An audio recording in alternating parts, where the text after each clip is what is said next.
வாட்டி நான் பார்க்கும்போதே first time I got introduce to him it self என்ன ஆச்சுன்னா, அவர் செஞ்சது என்னன்னா, எனக்கு கண்ணில் பார்த்தாரு. அந்த கண்ணு அவருக்கும் என் கண்ணுக்கும் அந்த கனெக்ட் ஆகும் போதே என்னமோ ஒரு லாங் லாஸ் ஃப்ரெண்டை பார்த்து மீட் பண்ண மாதிரி ஒரு சென்ஸ் ஆஃப் ஃபீலிங்.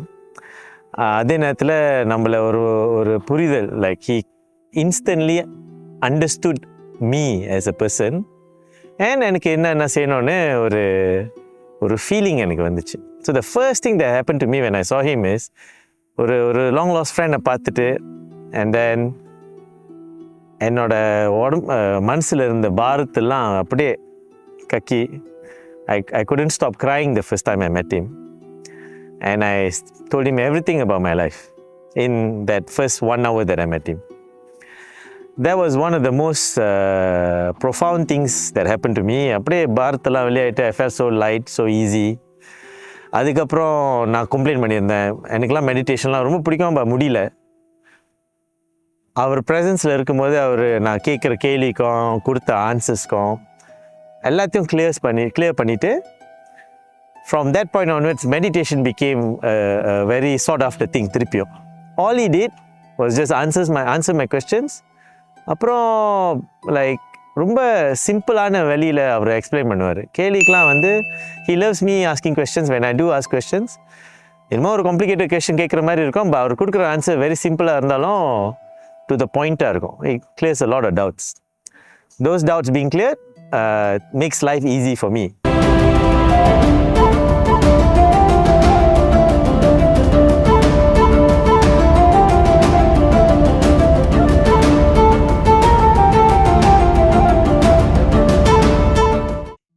ரொம்ப கோபமாக திட்டினா வேணால் காதை பொத்திக்கிங்க அப்பப்போ. ஏன் அப்படின்னா இப்போ நான் உங்களை திட்ட போகிறதில்ல, உங்களை கேள்வி கேட்க போகிறதில்ல. நான் ஒரு மோசமான ஒருத்தன் உங்களுக்குள்ளே உட்காந்துருக்கான். இருக்கிறதுலே ஒஸ்ட்டு ஃபெலோ இந்த வேர்ல்டு அவன். ஆனால் இருக்கிறதுலே பியூட்டிஃபுல் ஃபெலோ இந்த வேர்ல்டு அவன் தான். நல்லவனும் அவன் தான், கெட்டவனும் அவன் தான். உங்களுக்கு நல்லது பண்ணுறவனும் அவன் தான், கெட்டது பண்ணுறவனும் அவன் தான். இறைவனும் அவன் தான், சைத்தானும் அவன் தான். இப்போ இவனை எப்படி ஹேண்டில் பண்ணுறதுன்ற அந்த விஷயம் உங்களுக்கு இன்னும் தெரியல.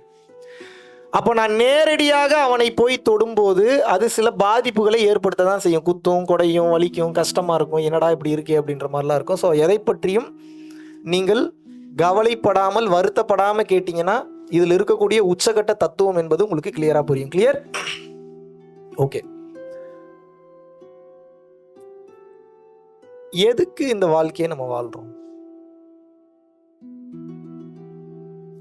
பிறந்தோம், வளர்த்தாங்க, வளர்ந்தோம், படிக்க வச்சாங்க, படித்தோம், அப்புறம் வேலைக்கு போனாங்க, வேலைக்கு போனோம், சரி, அப்புறம் சம்பாதிக்கணும், நானுங்க சம்பாதிச்சோம், அப்புறம் கடன் கட்டணும், கல்யாணம் பண்ணுனாங்க. எதுக்குடான்னு கேட்கவே இல்லை.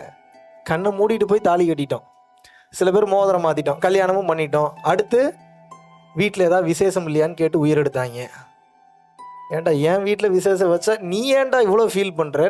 நான் விசேஷம் வச்சா என்ன, வைக்காட்டி என்ன? What is your problem? நம்ம கேட்கல. விசேஷம் அப்படின்னா என்ன அர்த்தம்?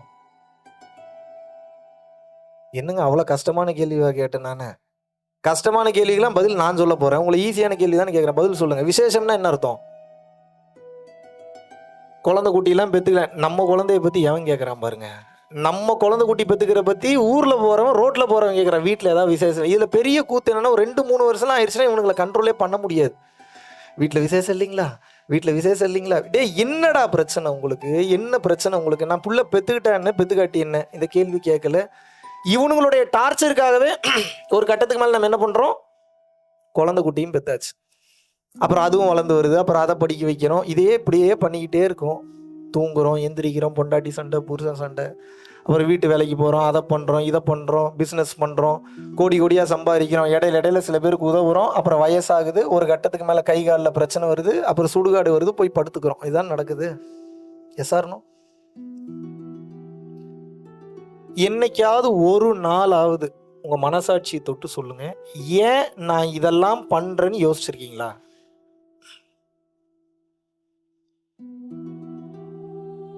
யாரும் யோசிக்கல. நீங்கள் யோசிச்சிங்க அப்படின்னா இங்கே உட்காந்துருக்க மாட்டீங்க நேரம். இந்த கேள்வி வந்திருந்தது அப்படின்னா நீங்கள் இந்த சீட்டில் வந்து உட்காந்துருப்பீங்க. சில பேருக்கு இந்த கேள்வி வரும், ஆனால் அந்த கேள்வியை ஃபுல்லாக கோ த்ரூ பண்ணாமல் மறுபடியும் பழைய குருடி கதவு தொடடின்னு சொல்லி பழைய வாழ்க்கைக்குள்ளேயே மறுபடியும் என்ட்ரு ஆயிடுறீங்க. இந்த கேள்வியை கேட்கணுமா கேட்கக்கூடாதா? ஒரு மனுஷன் பிறந்ததுலேருந்து சாகிற வரைக்கும் இந்த வேலைக்காக தான் பிறந்தானா? எந்திரிக்கிறோம், சாப்பிட்றோம், தூங்குறோம், எந்திரிக்கிறோம், சாப்பிட்றோம், தூங்குறோம், எந்திரிக்கிறோம், சாப்பிட்றோம், தூங்குறோம். இந்த உடம்பை எதுக்கு பயன்படுத்தினோம்? இந்த உடம்பை எதுக்காக படைச்சாங்க? ஏதாவது நம்ம சிந்திச்சிருக்கோமா நம்ம வாழ்க்கையில? இல்லவே இல்லை. இந்த சிந்தனை மட்டும்தான் ஒரு மனுஷனை மனித நிலையிலிருந்து கடவுள் நிலைக்கு உயர்த்தும். இப்போ நம்ம வெண்ணிலவன் பேசினா அண்ணன் வந்து குரு, அண்ணன் வந்து மகான், அண்ணன் இப்படி, அண்ணன் அப்படி, ஐயா இப்படி, ஐயா அப்படி, ஐயா வந்து 3 வேளை சாப்பிடுவார், 3 வேளை குளிப்பார், எல்லாம் சொன்னா. நான் என்ன சொல்றேன்னா, நான் இருக்கிறதுலே 1ஆம் நம்பர் மானம் கட்டுவேன். விளையாட்டுக்கெல்லாம் சொல்ல, சீரியஸாக தான் சொல்றேன். இல்லை வெக்கப்படுறதுக்கு என்ன, மறைக்கிறதுக்கு என்ன இருக்கு? நான் யாரு? 1ஆம் நம்பர் மானம் கட்டுவேன், 1ஆம் நம்பர் பிச்சைக்காரன், 1ஆம் நம்பர் அயோக்கியன், இன்னும் என்னென்ன கெட்ட வார்த்தை இருக்கோ எல்லாம் ஆட் பண்ணிக்கோங்க. 1ஆம் நம்பர் பஞ்ச பரதேசி. இந்த உலகத்துல எவ்வளவு கேவலமான வார்த்தைகள் இருக்கோ அவ்வளவு கேவலமான ஒரு ஆள் நான். இதை நான் உணர்ந்துட்டேன். இதை நான் உணர்ந்ததுனால இன்னைக்கு என்னை எல்லாரும் கடவுள்ன்றாங்க. இது என்ன எனக்கு புரியலையே அந்த கான்செப்ட். நீங்க எல்லாம் உங்களை என்ன நினைச்சுக்கிறீங்க? நான் வாழ்க்கையிலே மிக மிக உயர்ந்தவன், எனக்கு வாழ்க்கையில தெரிய வேண்டிய விஷயம் எல்லாம் தெரிஞ்சிருச்சு, நான் உயர்ந்த நிலைக்கு நான் போயிட்டேன், எனக்கு சின்ன வயசுல இருந்ததோட இப்போ அறிவு ரொம்ப ஜாஸ்தி வந்துருச்சு, நான் பல கோடி ரூபாய் நான் சம்பாரிச்சிட்டேன், நான் எவ்வளோ பெரிய காடி வச்சிருக்கேன் தெரியுமா? நான் ரோல்ஸ் ராய்ஸ் யூஸ் பண்ணுறேன், நான் ரேஞ்ச் ரோவர் யூஸ் பண்ணுறேன், நான் பெரிய கார் வச்சிருக்கேன், நான் பெரிய வீடு வச்சிருக்கேன், நான் 3 பொண்டாட்டி கட்டியிருக்கேன். இதெல்லாம் ஒரு பெருமையா?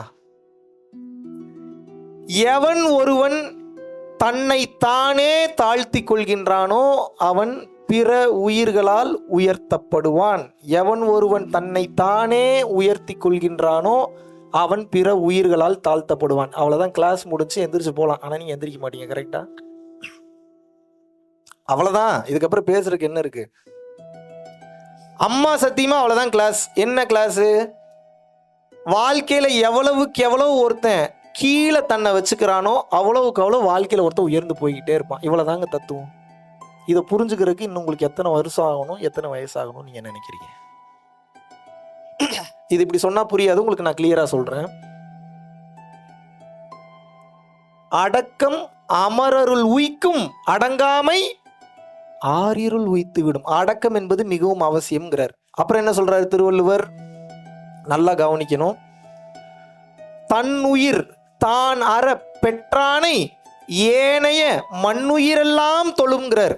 அப்பப்போ திருவள்ளுவரையும் கொஞ்சம் காரணம் இழுத்துப்பேன், ஏன்னா நான் சொன்னால் நம்ப மாட்டீங்க. அதனால சின்ன சின்ன கோட் சொல்லுவோம், நல்லா கவனிக்கணும். தன்னுயிர் தானற பெற்றானை ஏனைய மண்ணுயிரெல்லாம் தொழும் அப்படின்னு என்ன அர்த்தம்? தான், தனக்கு, தான் குடும்பம் அப்படின்னு சொல்லி அந்த தான் என்கின்ற தன்மையை விட்டு எவன் ஒருவன் பிற உயிர்களின் நலன் கருதி வாழ ஆரம்பிக்கின்றானோ அவனை இந்த உலகத்தில் உள்ள உயிர்கள் எல்லாம் இறைவனாக பார்க்கும் என்று குறிப்பிடுகிறார். ஏன்? இப்போ நான் பேசுறது, இப்போ நான் கொஞ்சம் மோசமானவன், இருக்கிறதுலே ரொம்ப ஒஸ்ட் ஃபெலோ இந்த வேர்ல்டு. ஏன் அப்படின்னா, ஏதோ பேசினேன் நீங்களே ஏதோ கேட்டீங்க அப்படியே ஜாலியாக போயிடலான்னு மட்டும் நினைக்காதீங்க. வேற வழியே இல்லை, நீங்கள் இதுக்கப்புறம் மாறித்தான் ஆகணும். நான் நல்லா தானப்பா இருக்கேன், தப்பான ஸ்டேட்மெண்ட். அப்படி யாரும் இனிமேல் சொல்லாதீங்க. நான் நல்லா இருக்கேன்னு நீங்கள் எப்போ சொல்ல ஆரம்பிச்சிட்டிங்களோ அப்போவே உங்களுடைய வாழ்க்கை கீழே போக ஆரம்பிச்சிருச்சுன்னு அர்த்தம். அதாவது இறைவனோட அருளால் நான் நல்லா இருக்கேன்றது வேற, நான் எல்லாத்துலேயும் சரியாக தான் இருக்கேன்னா நீங்கள் அவுட் ஆகிட்டீங்கன்னு அர்த்தம். ஏன்? முதல்ல உங்களுக்கு எது சரின்னே தெரியாது, எவ்வளோ தூரம் நீங்கள் பயணம் பண்ண போறீங்கன்னு தெரியாது, உங்களுக்கு வாழ்க்கை எப்போ முடிய போகுதுன்னு தெரியாது, லேர்னிங்கிறது வாழ்க்கையோட கடைசி வினாடி வரைக்கும் இருக்கும் அதுவும் தெரியாது. எல்லாத்தையும் நான் கற்றுக்கிட்டேன்ற தன்மையில் வாழும்போது நீங்கள் கடைசி மூச்சுன்னு ஒன்று விடுவீங்க. நோட் பண்ணியிருக்கீங்களா? நான் கடைசி மூச்சு விட்டது இல்லைன்றீங்களா? கடைசி மூச்சு விடுறவனையாவது பார்த்துருக்கீங்களா இல்லையா? எப்படி தெரியுமா கடைசி மூச்சு விடுவான்? எப்படி விடுவான்? அப்படி இழுப்பான். எப்படி இழுப்பான்? எப்படிங்க இழுப்பான்? இப்பயாவது விடுங்க, கடைசி மூச்சு ஒரு டைம் அது திருந்துங்க. எப்படி விடுவான்? ஏன்? அவன் உயிர் வெளியே போக முயற்சி பண்ணுது. இந்த கடைசி வினாடியில அவன் மூச்சு போகும்போது கூட அவனுக்கு ஒரு லெசன் அங்க லேர்ன் பண்றதுக்கு இருக்குன்னு அர்த்தம். இப்ப சொல்லுங்க, யார் எல்லாருமே தெரிஞ்சுக்கிட்டவங்க? இந்த உலகத்துல அப்படி யாராவது இருக்காங்களா? நான் எல்லாத்தையும் தெரிஞ்சுக்கிட்டேன்னு யாராவது இருக்காங்களா? கற்றது கை மண் அளவுன்னு சொன்னாங்க. நான் சொல்ற கற்றது கை மண்ணுன்னா கூட அதிகம், கற்றது கை நுனி அளவு கூட கிடையாது. உங்க வாழ்க்கையில நடக்கக்கூடிய எல்லா பிரச்சனைகளுக்கும் மாபெரும் காரணம் என்ன அப்படின்னு வந்து கேட்டீங்கன்னா தெளிவா புரிஞ்சுக்கணும். உங்களுக்கு இருக்கக்கூடிய திமிரு வேற ஒண்ணுமே கிடையாது. உங்க வீட்டு திமிரு எங்க வீட்டு திமிருலாம் கிடையாது. அநியாயத்துக்கு திமிரு. கொஞ்சம் அழகா இருந்துட்டா உங்களை கையில பிடிக்க முடிய மாட்டேங்குது. ஒன்றும் இல்லை, போற வழியில ஒருத்தர் மூஞ்சில் ஆசிட் அடிச்சிட்டானா என்ன பண்ணுவீங்க? இவ்வளோ நாள் எதை வச்சு நீங்கள் பில்டப் பண்ணிட்டு இருந்தீங்க? உங்கள் அழகை வச்சு தான் பில்டப் பண்ணிட்டு இருந்தீங்க. இப்போ ஆசிட் அடிச்சிட்டான், இப்போ எதை பிடிச்சிட்டு நீங்கள் வாழ்வீங்க? இத்தனை நாள் அழகு இருந்தது, அதை காமிச்சு வாழ்ந்தீங்க. அழகு இருந்தது, அதை காமிச்சு இம்ப்ரெஸ் பண்ணீங்க. நான் ஆண் பெண் ரெண்டு பேரையும் சேர்த்து தான் சொல்கிறேன். இது யாருக்குமே ஜெண்டர் பயாஸே கிடையாது இதுக்கு. இப்போ மூஞ்சில ஆசிட் அடிச்சிட்டான், அழகாக இருக்குமா முகம்? இப்போ எதை காமிச்சு இம்ப்ரெஸ் பண்ணுவீங்க? மூஞ்சில் ஆசிட் அடிச்சாதான் இந்த சிந்தனை வருமா? ஐயோ மூஞ்சில் ஆசிட் அடிச்சிட்டா இப்போ நான் எதை காமிச்சு இம்ப்ரெஸ் பண்ணுறது? இறைவன் உங்களுக்கு கொடுத்தது எல்லாமே வரப்பிரசாதம், அதில் மாற்று கருத்து இல்லை. அதை எப்படி பயன்படுத்துனீங்க? அதான் கேள்வி. சரி, அழகை விட்டுருவோம். இருக்கிறதுலே காஸ்ட்லியான ஒரு வீடு ஒன்று வச்சிருக்கீங்க, பூகம்பத்தில் உள்ளே போயிருச்சு, என்ன பண்ணுவீங்க? போகாத வரைக்கும் சந்தோஷம், ஒரு வேளை போயிருச்சு, என்ன பண்ணுவீங்க? எதை காமிச்சு பில்டப் பண்ணுவீங்க? அப்புறம் சரி, வீட்டை விட்டுருவோம். ஒரு காஸ்ட்லி காடி ஒன்று உபயோகப்படுத்துறீங்க. என்னது? ஒரு ரோல்ஸ் ராய்ஸோ இல்லை வந்து பார்த்தீங்கன்னா ஒரு பிஎம்மோ இல்லை ஒரு இதெல்லாம் வாங்க வேணான்னு சொல்ல, நல்லா கவனிக்க. இதெல்லாம் வச்சுக்கோங்க. இதெல்லாம் நாளைக்கே பரம்பொருள் ஃபவுண்டேஷன் எழுதி கொடுத்துருக்குன்னு சொல்லலை, நல்லா கவனிக்கணும். இதெல்லாம் வச்சுக்கோங்க, பட் தெரிஞ்சுக்கிட்டு வச்சுக்கணும். இதெல்லாம் ஏன் இருக்குன்னு தெரிஞ்சுட்டு யூஸ் பண்ணணும். இல்லாட்டினா இது உங்களை அழிச்சிருன்னு சொல்ல வரேன். புரியுதா உங்களுக்கு? ஒரு காஸ்ட்லியான காடி வச்சுருக்கீங்க. இந்த காஸ்ட்லியான காடி நாளைக்கு ஆக்சிடென்ட்ல அவுட்டு. அந்த காஸ்ட்லியான காடி வாங்க வச்சிருந்த ஒரு மிகப்பெரிய வேலை உங்களை விட்டு போயிருச்சு.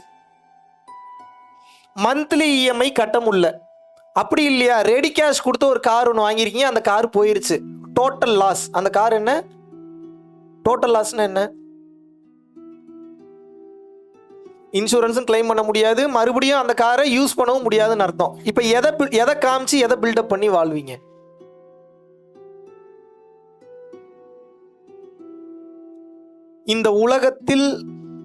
இந்த உலகத்திலிருந்து நீங்கள் எடுக்கக்கூடிய எந்த ஒரு பொருளும் நிரந்தரமானது கிடையவே கிடையாது. இதை முதல்ல புரிஞ்சுக்கணும். நீங்க மறைச்சு வச்சு பேசுறதுக்கு எதுவும் இல்லை, நல்லா கவனிக்கணும். இந்த உலகத்திலிருந்து எடுக்கக்கூடிய எந்த விதமான பொருட்களும், உங்களுக்கு கொடுக்கப்பட்ட அறிவும், உங்களுக்கு கொடுக்கப்பட்ட அழகும், உங்களுக்கு கொடுக்கப்பட்ட பொருளும், உங்களுக்கு கொடுக்கப்பட்ட பொறுப்பும், உங்களுக்கு வாய்க்கப்பட்ட தாயும் தந்தையும், உங்களது கணவனும் மனைவியும் குழந்தையும், ஒருத்தம் கூட உங்க கூட வரமாட்டான்.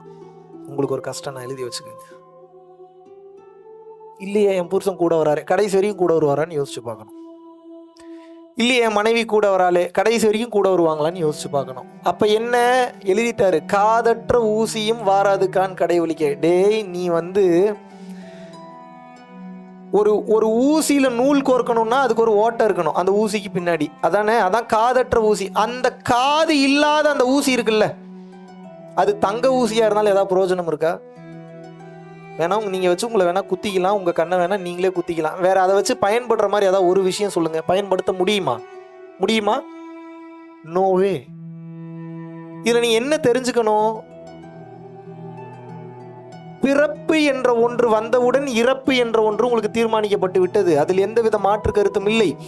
ஆனா இதுல பிரச்சனை என்ன அப்படின்னா, ஜாலியா போறேன்ற, நீங்க ஜாலியா தான் வாழணும். ஆனா ஜாலியா வாழ்றதுன்னா என்னன்னு தெரியாம ஜாலியா வாழ்ந்துட்டு இருக்கீங்க. இது எங்க கொண்டு போய் முடிக்கணும் வந்து பாத்தீங்கன்னா, இப்பவே உங்களுக்கு வண்டி ஓட்டுறதுல கண்ட்ரோல் இல்லை. லெஃப்ட் போறீங்க, ரைட்டு போறீங்க, இஷ்டத்துக்கு லேண்ட் மாதிரி ஓட்டுறீங்க, யூட்டன் பண்ண வேண்டிய இடத்துல ரிவர்ஸ் வரீங்க, ரிவர்ஸ் வர வேண்டிய இடத்துல யூட்டன் பண்ணுறீங்க, தப்பாக காடி ஓட்டிட்டுறீங்க. இப்படியே ஓட்டிக்கிட்டு இருந்தீங்கன்னா ஒரு கட்டத்துக்கு மேலே என்ன ஆகுனா ஆக்சிடென்ட் ஆகி செத்து போயிருவீங்கன்ற. இந்த உடம்பு என்கின்ற இந்த காடியை ஓட்டுறதுக்கு ஒரு சில ஃபார்முலா இருக்கு, அதை தெரிஞ்சுக்கணும். இது வாங்க அடுத்து வந்து ஈப்போல கிளாஸ் நடக்குது, நான் அங்கே சொல்லித்தரேன்லாம் சொல்ல விரும்பலை. ஏன் அப்படின்னா நான் கொஞ்சம் வில்லங்கமானவன். எப்படி நாளைக்கு நானும் உயிரோடு இருப்பேனான்னு தெரியாது, நீங்களும் உயிரோடு இருப்பீங்களான்னு தெரியாது. எஸ்ஆர்னோ 25ஆம் தேதி ஈப்போ வரைக்கும் நான் உயிரோடு இருந்தால் தான் ஈப்போ கிளாஸ். 25ஆம் தேதி நான் உயிரோடு இல்லைன்னா ஈப்போ கிளாஸ் வச்சா என்ன வைக்காட்டி என்ன? எஸ்ஆர்னோ. அதனால் இன்றைக்கே முடிஞ்ச அளவுக்கு இந்த 1 மணி நேரத்தில் 1.5 மணி நேரத்தில் எவ்வளோ சொல்லித்தர முடியுமோ சொல்லித்தரேன். எஸ்கேப் ஆயிருங்க. இன்னைக்குள்ளே இந்த உண்மையை நீங்கள் தெரிஞ்சுக்கிட்டீங்கன்னா கூட நாளான்னைக்கு உலக அழியுதுன்னு வச்சுப்போம். இன்னைக்கு இந்த உண்மையை தெரிஞ்சுக்கிட்டு நாளைக்கு கொஞ்ச நேரம் உட்காந்து ப்ராக்டிஸ் பண்ணுறீங்க, இல்லை அந்த சிந்தனையில் உங்கள் மனம் மாறுது, ஞானத்தில் ட்ராவல் பண்ண ஆரம்பிச்சிட்டிங்கன்னா நாளான்னைக்கு இந்த உலகம் அழியுது அப்படின்னா நீங்கள் அட்லீஸ்ட் இந்த ஒரு நாள் முயற்சி பண்ணீங்கல்ல, இந்த ஒரு நாள் முயற்சிக்காக இறைவன் அடுத்த பிறவி உங்களுக்கு நல்ல பிறவியாக கொடுப்பார். புரிஞ்சுக்க முடியுதா நான் சொல்கிறது? இன்னும் நீங்கள் திரும்பவே இல்லை, இன்னும் நீங்கள் ஞானம் பக்கம் வரல. ஞானம்னா என்னப்பா? முதல்ல என்னப்பா ஞானம்னு பேசுறீங்க? ஞானம்னா என்ன? நீங்க சொல்லுங்க, ஞானம்னா என்ன? தெளிவு. வேற எனி அதர் ஐடியா? சும்மா சொல்லுங்க, தப்பா சொன்னாலும் நான் ஒன்றும் உங்களை குறையெல்லாம் சொல்ல மாட்டேன். சொல்லுங்க, ட்ரை பண்ணலாம். என்னையவே பேச வச்சு உயிர் எடுக்கலான்னு பார்க்குறீங்க பாருங்க. விடுவேன்னா நான் சொல்லுங்க. அறிவு வேற, சாரி நாலேஜ் வேற, சரண்டர் வேற, பக்குவம் தெளிவு ஓகே வேற,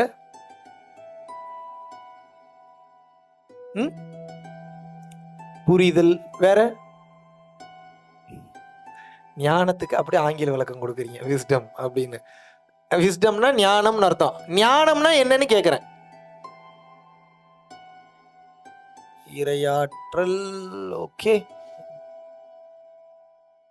உண்மையை தெரிந்து கொள்ளுதல். அவருக்கு நல்ல ஒரு கிளாப் ஒன்று பண்ணுங்க.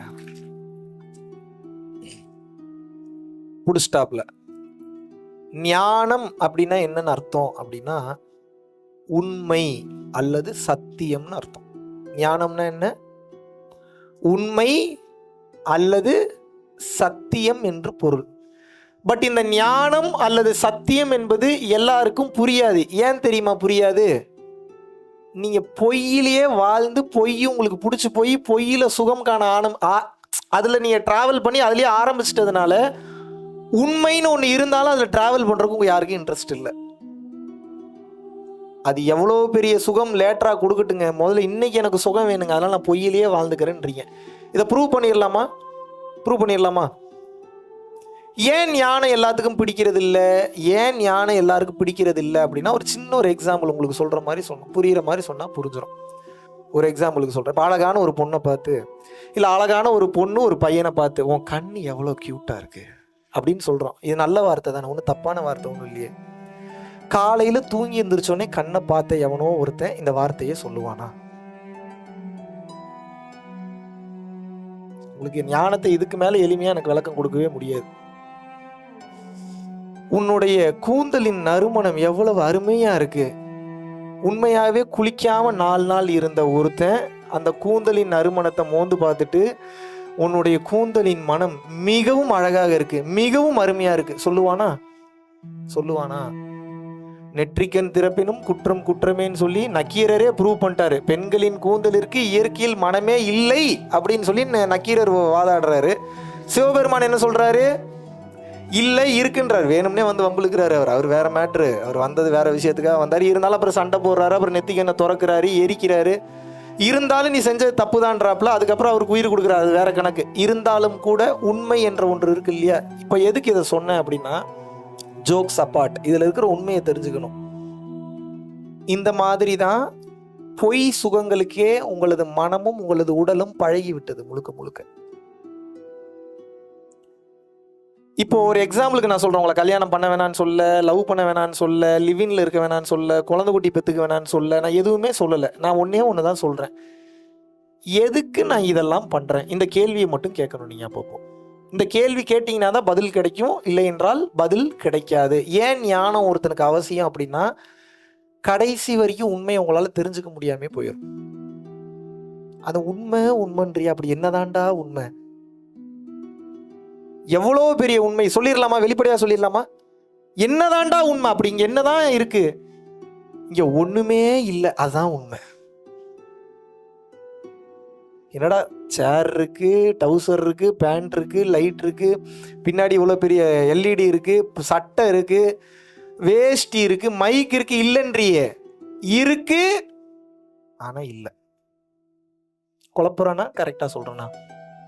கரெக்டா இருக்கு, ஆனா லைட்டா குழப்புற மாதிரி இருக்கு. கொஞ்சம் தெளிவா சொல்லலாமா? உங்களுக்கு புரியுற மாதிரி சொல்றேன். இந்த 2 கண்களுக்கு பேர் ஊனக்கண்கள். இந்த 2 கண்களுக்கு பேர் என்ன?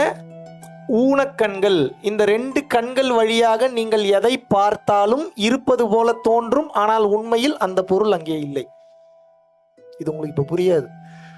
அது ஒரு குறிப்பிட்ட லெவலுக்கு மேலே நீங்கள் பயிற்சி பண்ணியோ இல்லை ஜீவகாருண்யத்திலிருந்து உயிர்களுக்கு சேவை செய்யும் போது தான் புரியும். இப்போதைக்கு ஜஸ்ட் கண்டென்ட்டை மட்டும் புரிஞ்சுக்குங்க. இந்த 2 கண்கள் வழியாக நீங்கள் பார்க்கக்கூடிய எந்த பொருளும் உண்மை இல்லை. மரம் இருக்கு ஆனா இல்லை, காத்து இருக்கு ஆனா இல்லை, போர்டு இருக்கு ஆனா இல்லை. இதை எப்படி ப்ரூவ் பண்ணலாம்? காரில் போயிட்டே இருக்கீங்க, போயிட்டு இருக்க முன்னாடி தண்ணீர் இருப்பது போல தோன்றும். ஸ்லோ பண்ணுவீங்க, இறங்கி போய் பார்த்தீங்கன்னா தண்ணி இருக்காது. அந்த தண்ணிக்கு பேர் என்ன? காணல் நீர், அல்லது இங்கிலீஷில் சொல்லணும்னா மிராஜ். அங்கே இருக்கு ஆனா இல்லை. அதுபோல இறைவன் இந்த உலகம் எனும் மாயையை ரொம்ப பியூட்டிஃபுல்லாக, மிகப்பெரிய இன்ஜினியரிங் மைண்டோட ஒரு பிசுறு கூட இல்லாமல் பர்ஃபெக்டாக கிரியேட் பண்ணியிருக்கிறாரு. ஆனால் அதை உங்களால் கண்டுபிடிக்க முடியாது. இதில் பெரிய கூத்து என்னன்னா, இதுக்குள்ளே இருக்கிற வரைக்கும் உங்களால் அதை கண்டுபிடிக்கவே முடியாது. இதனால தான் இதற்கு பேர் மாயை என்று வைத்தார்கள். இதுக்கு பேர் என்ன? மாயை. மாயை என்றால் என்ன அர்த்தம் அப்படின்னா பொய் என்று பொருள்.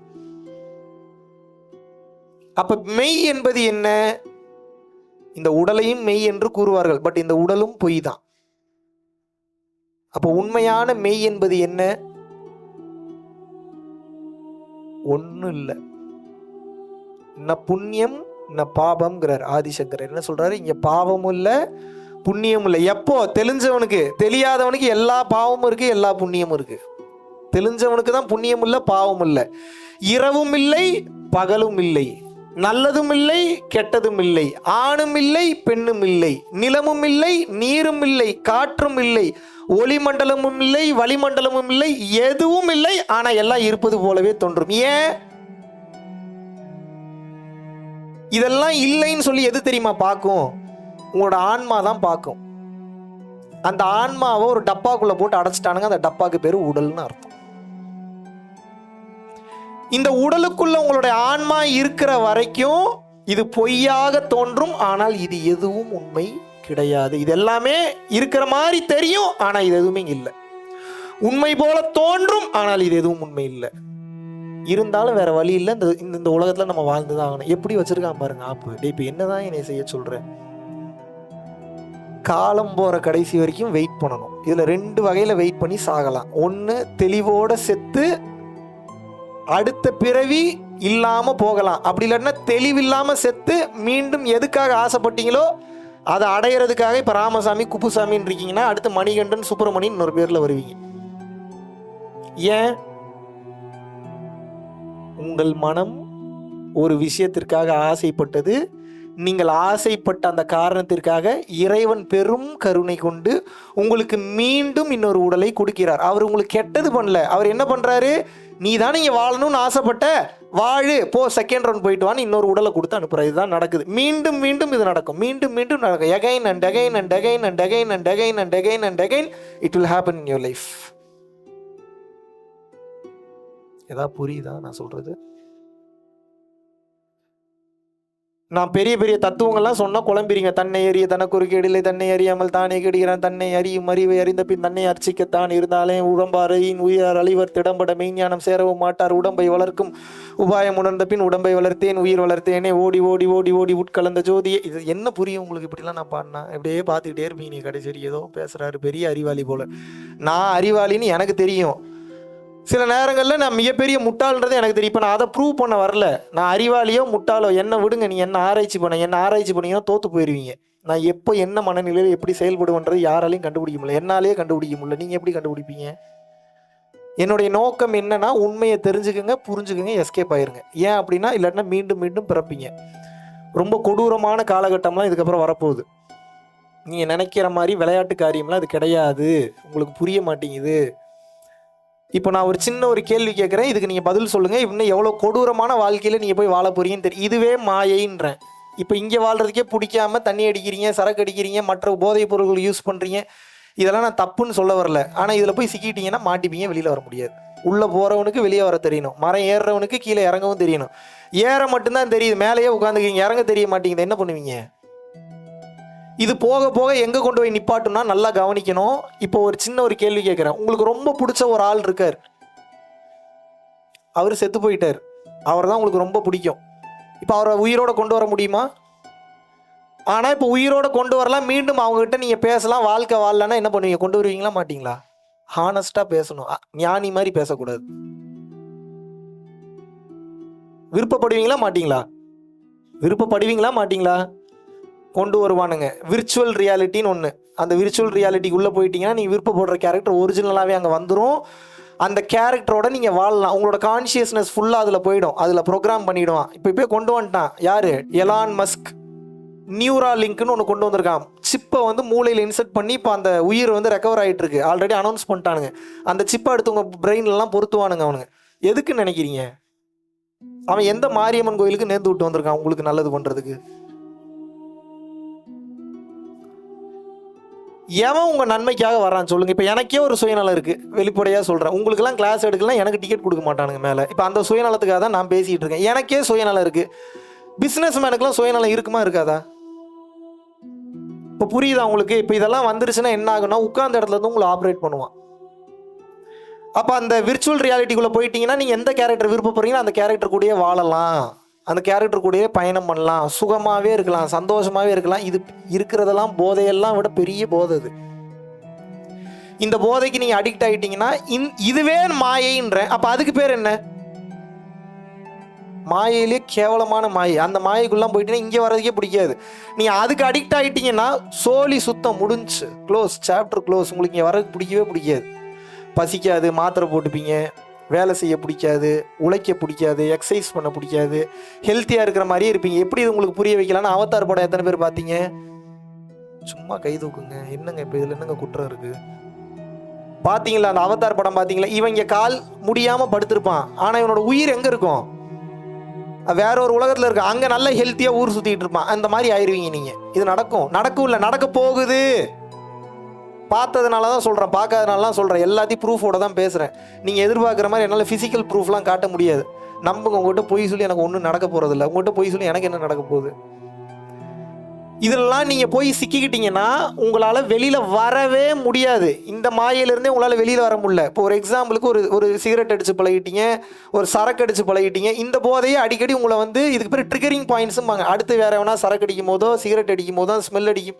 அந்த ஸ்மெல் லைட்டாக நீங்கள் ஸ்மெல் பண்ணும்போதோ இல்லை அந்த டப்பாவை எங்கேயாவது விஷுவலாக பார்க்கும்போது ட்ரிகர் ஆகும். உங்களுக்கு ஆகுதா ஆகலையா? உங்களே அடின்னு சொல்லுது. அந்த ட்ரிகரிங் பாயிண்ட்டே உங்களால் கிராஸ் பண்ணி வேணான்னு சொல்ல தெரில. அதனால தான் அடிக்ட் ஆகிடுறீங்க அதுக்கு. எஸ்ஆர்னோ? நீங்கள் இப்போ இதுலேருந்தே வெளியில் வர தெரியல உங்களுக்கு.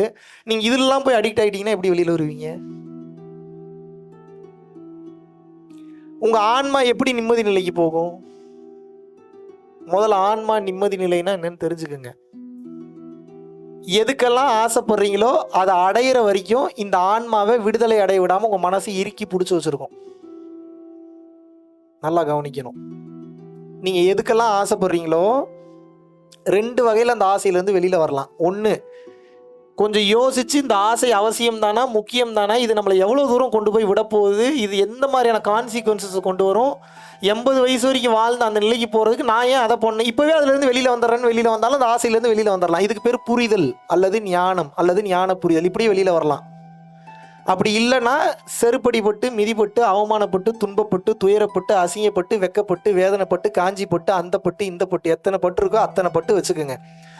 அத்தனையும் பட்டு அதுக்கப்புறம் ஒரு 100 கோடி ரூபா இழந்து அந்த இடத்துக்கு போய் வயசாகி கைகால் விளங்காமல் போய் அதுக்கப்புறம் யோசிப்பீங்க, ஓ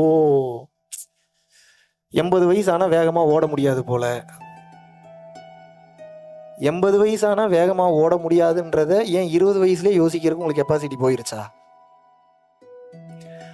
ஒவ்வொரு சுச்சுவேஷனையும் நான் போய் ஃபீல் பண்ணி ஃபேஸ் பண்ணி தான் அந்த அனுபவத்தை நான் கற்றுப்பேன் அப்படின்னா ரொம்ப சிரமம். இதுக்கு பேர் சுய புத்தி. சொல் புத்தியிலே திருந்துட்டீங்கன்னா கான்சிக்வன்சஸ் கம்மி. சுய புத்தியில் திருந்துறவனும் திருந்தலாம், ஆனால் அதுக்கெல்லாம் ரொம்ப தைரியசாலியாக இருக்கணும், வில் பவர் ரொம்ப ரொம்ப ஜாஸ்தி இருக்கணும், உள்ளே போகிறவனுக்கு வெளியில் வர தெரியணும். அப்படிலாம் இருக்கிறவங்க ரொம்ப ரொம்ப ரொம்ப ரொம்ப கம்மி. சிக்கிப்பீங்க, மாட்டிப்பீங்க, உங்களால் நிச்சயமாக வெளியே வர முடியாது. புரிந்து கொள்ளுங்கள், இந்த உலகம் என்பது மாபெரும் மாயை. உங்களை அழிப்பதற்குண்டான அனைத்து பிளானையும் போட்டானுங்க. நீங்கள் இன்று உண்ணக்கூடிய உணவு உணவல்ல, விஷம்.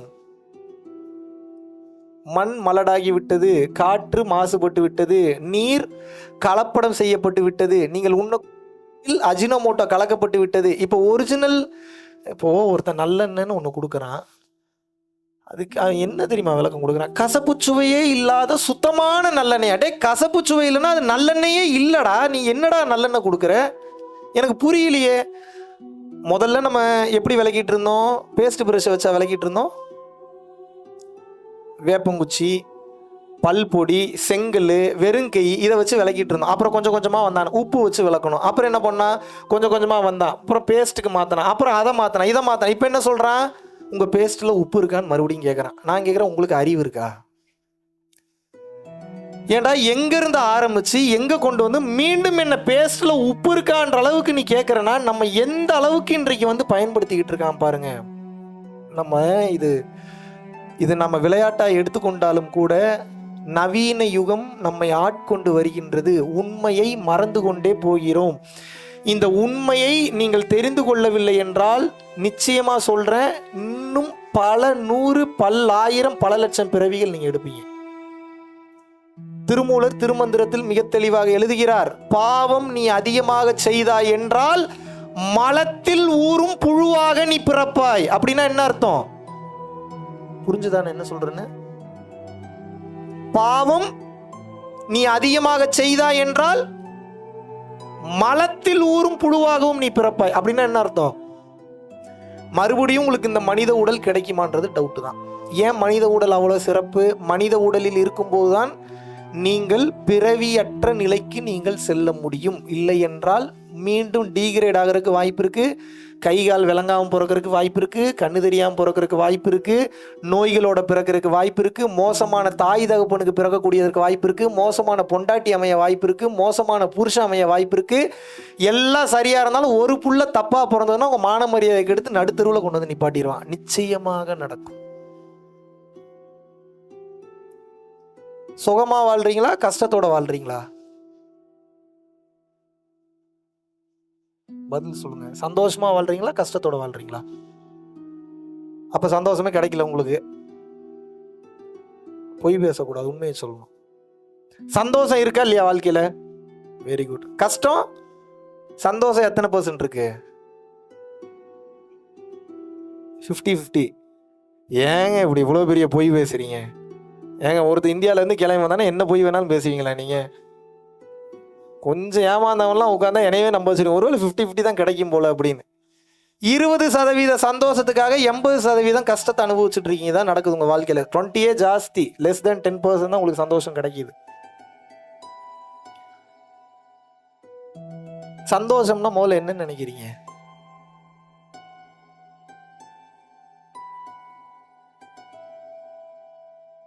சரி, நிம்மதினா என்ன?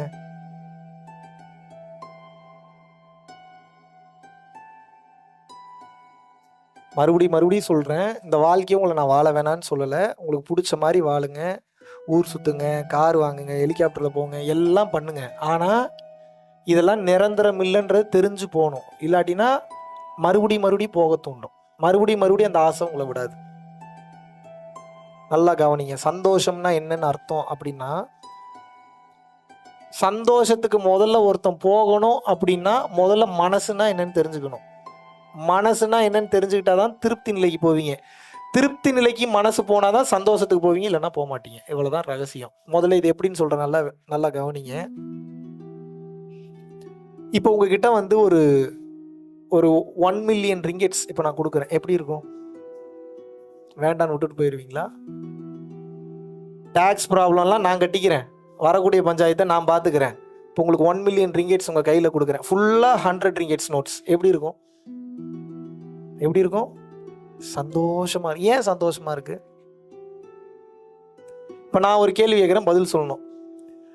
அர்ஜென்ட்டாக வயிற்ற கலக்குது உங்களுக்கு, பாத்ரூம் எல்லாம் லாக் பண்ணி இப்போ 1 மில்லியன் ரிங்கெட்ஸ் வைக்கிறேன், என்ன பண்ணுவீங்க?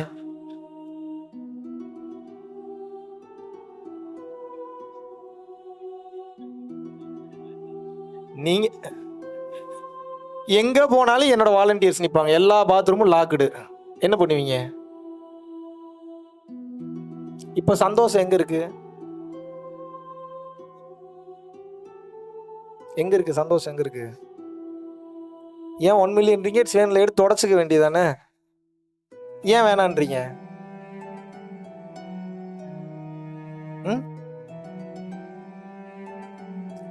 இப்போ 1 மில்லியன் ரிங்கெட்ஸ் சந்தோஷம் இருக்கு, இத்தனை வருஷங்கள் நீங்கள் நினச்சி வாழ்ந்துட்டு இருந்திருக்கீங்க பாருங்க. இது புரியறதுக்கே நமக்கு எத்தனை வயசு? 50-60 வயசு ஆயிடுச்சு ஒரு சில பேருக்கு, ஒரு சில பேருக்கு 30-40 வயசு, ஒரு சில பேருக்கு 28 வயசு.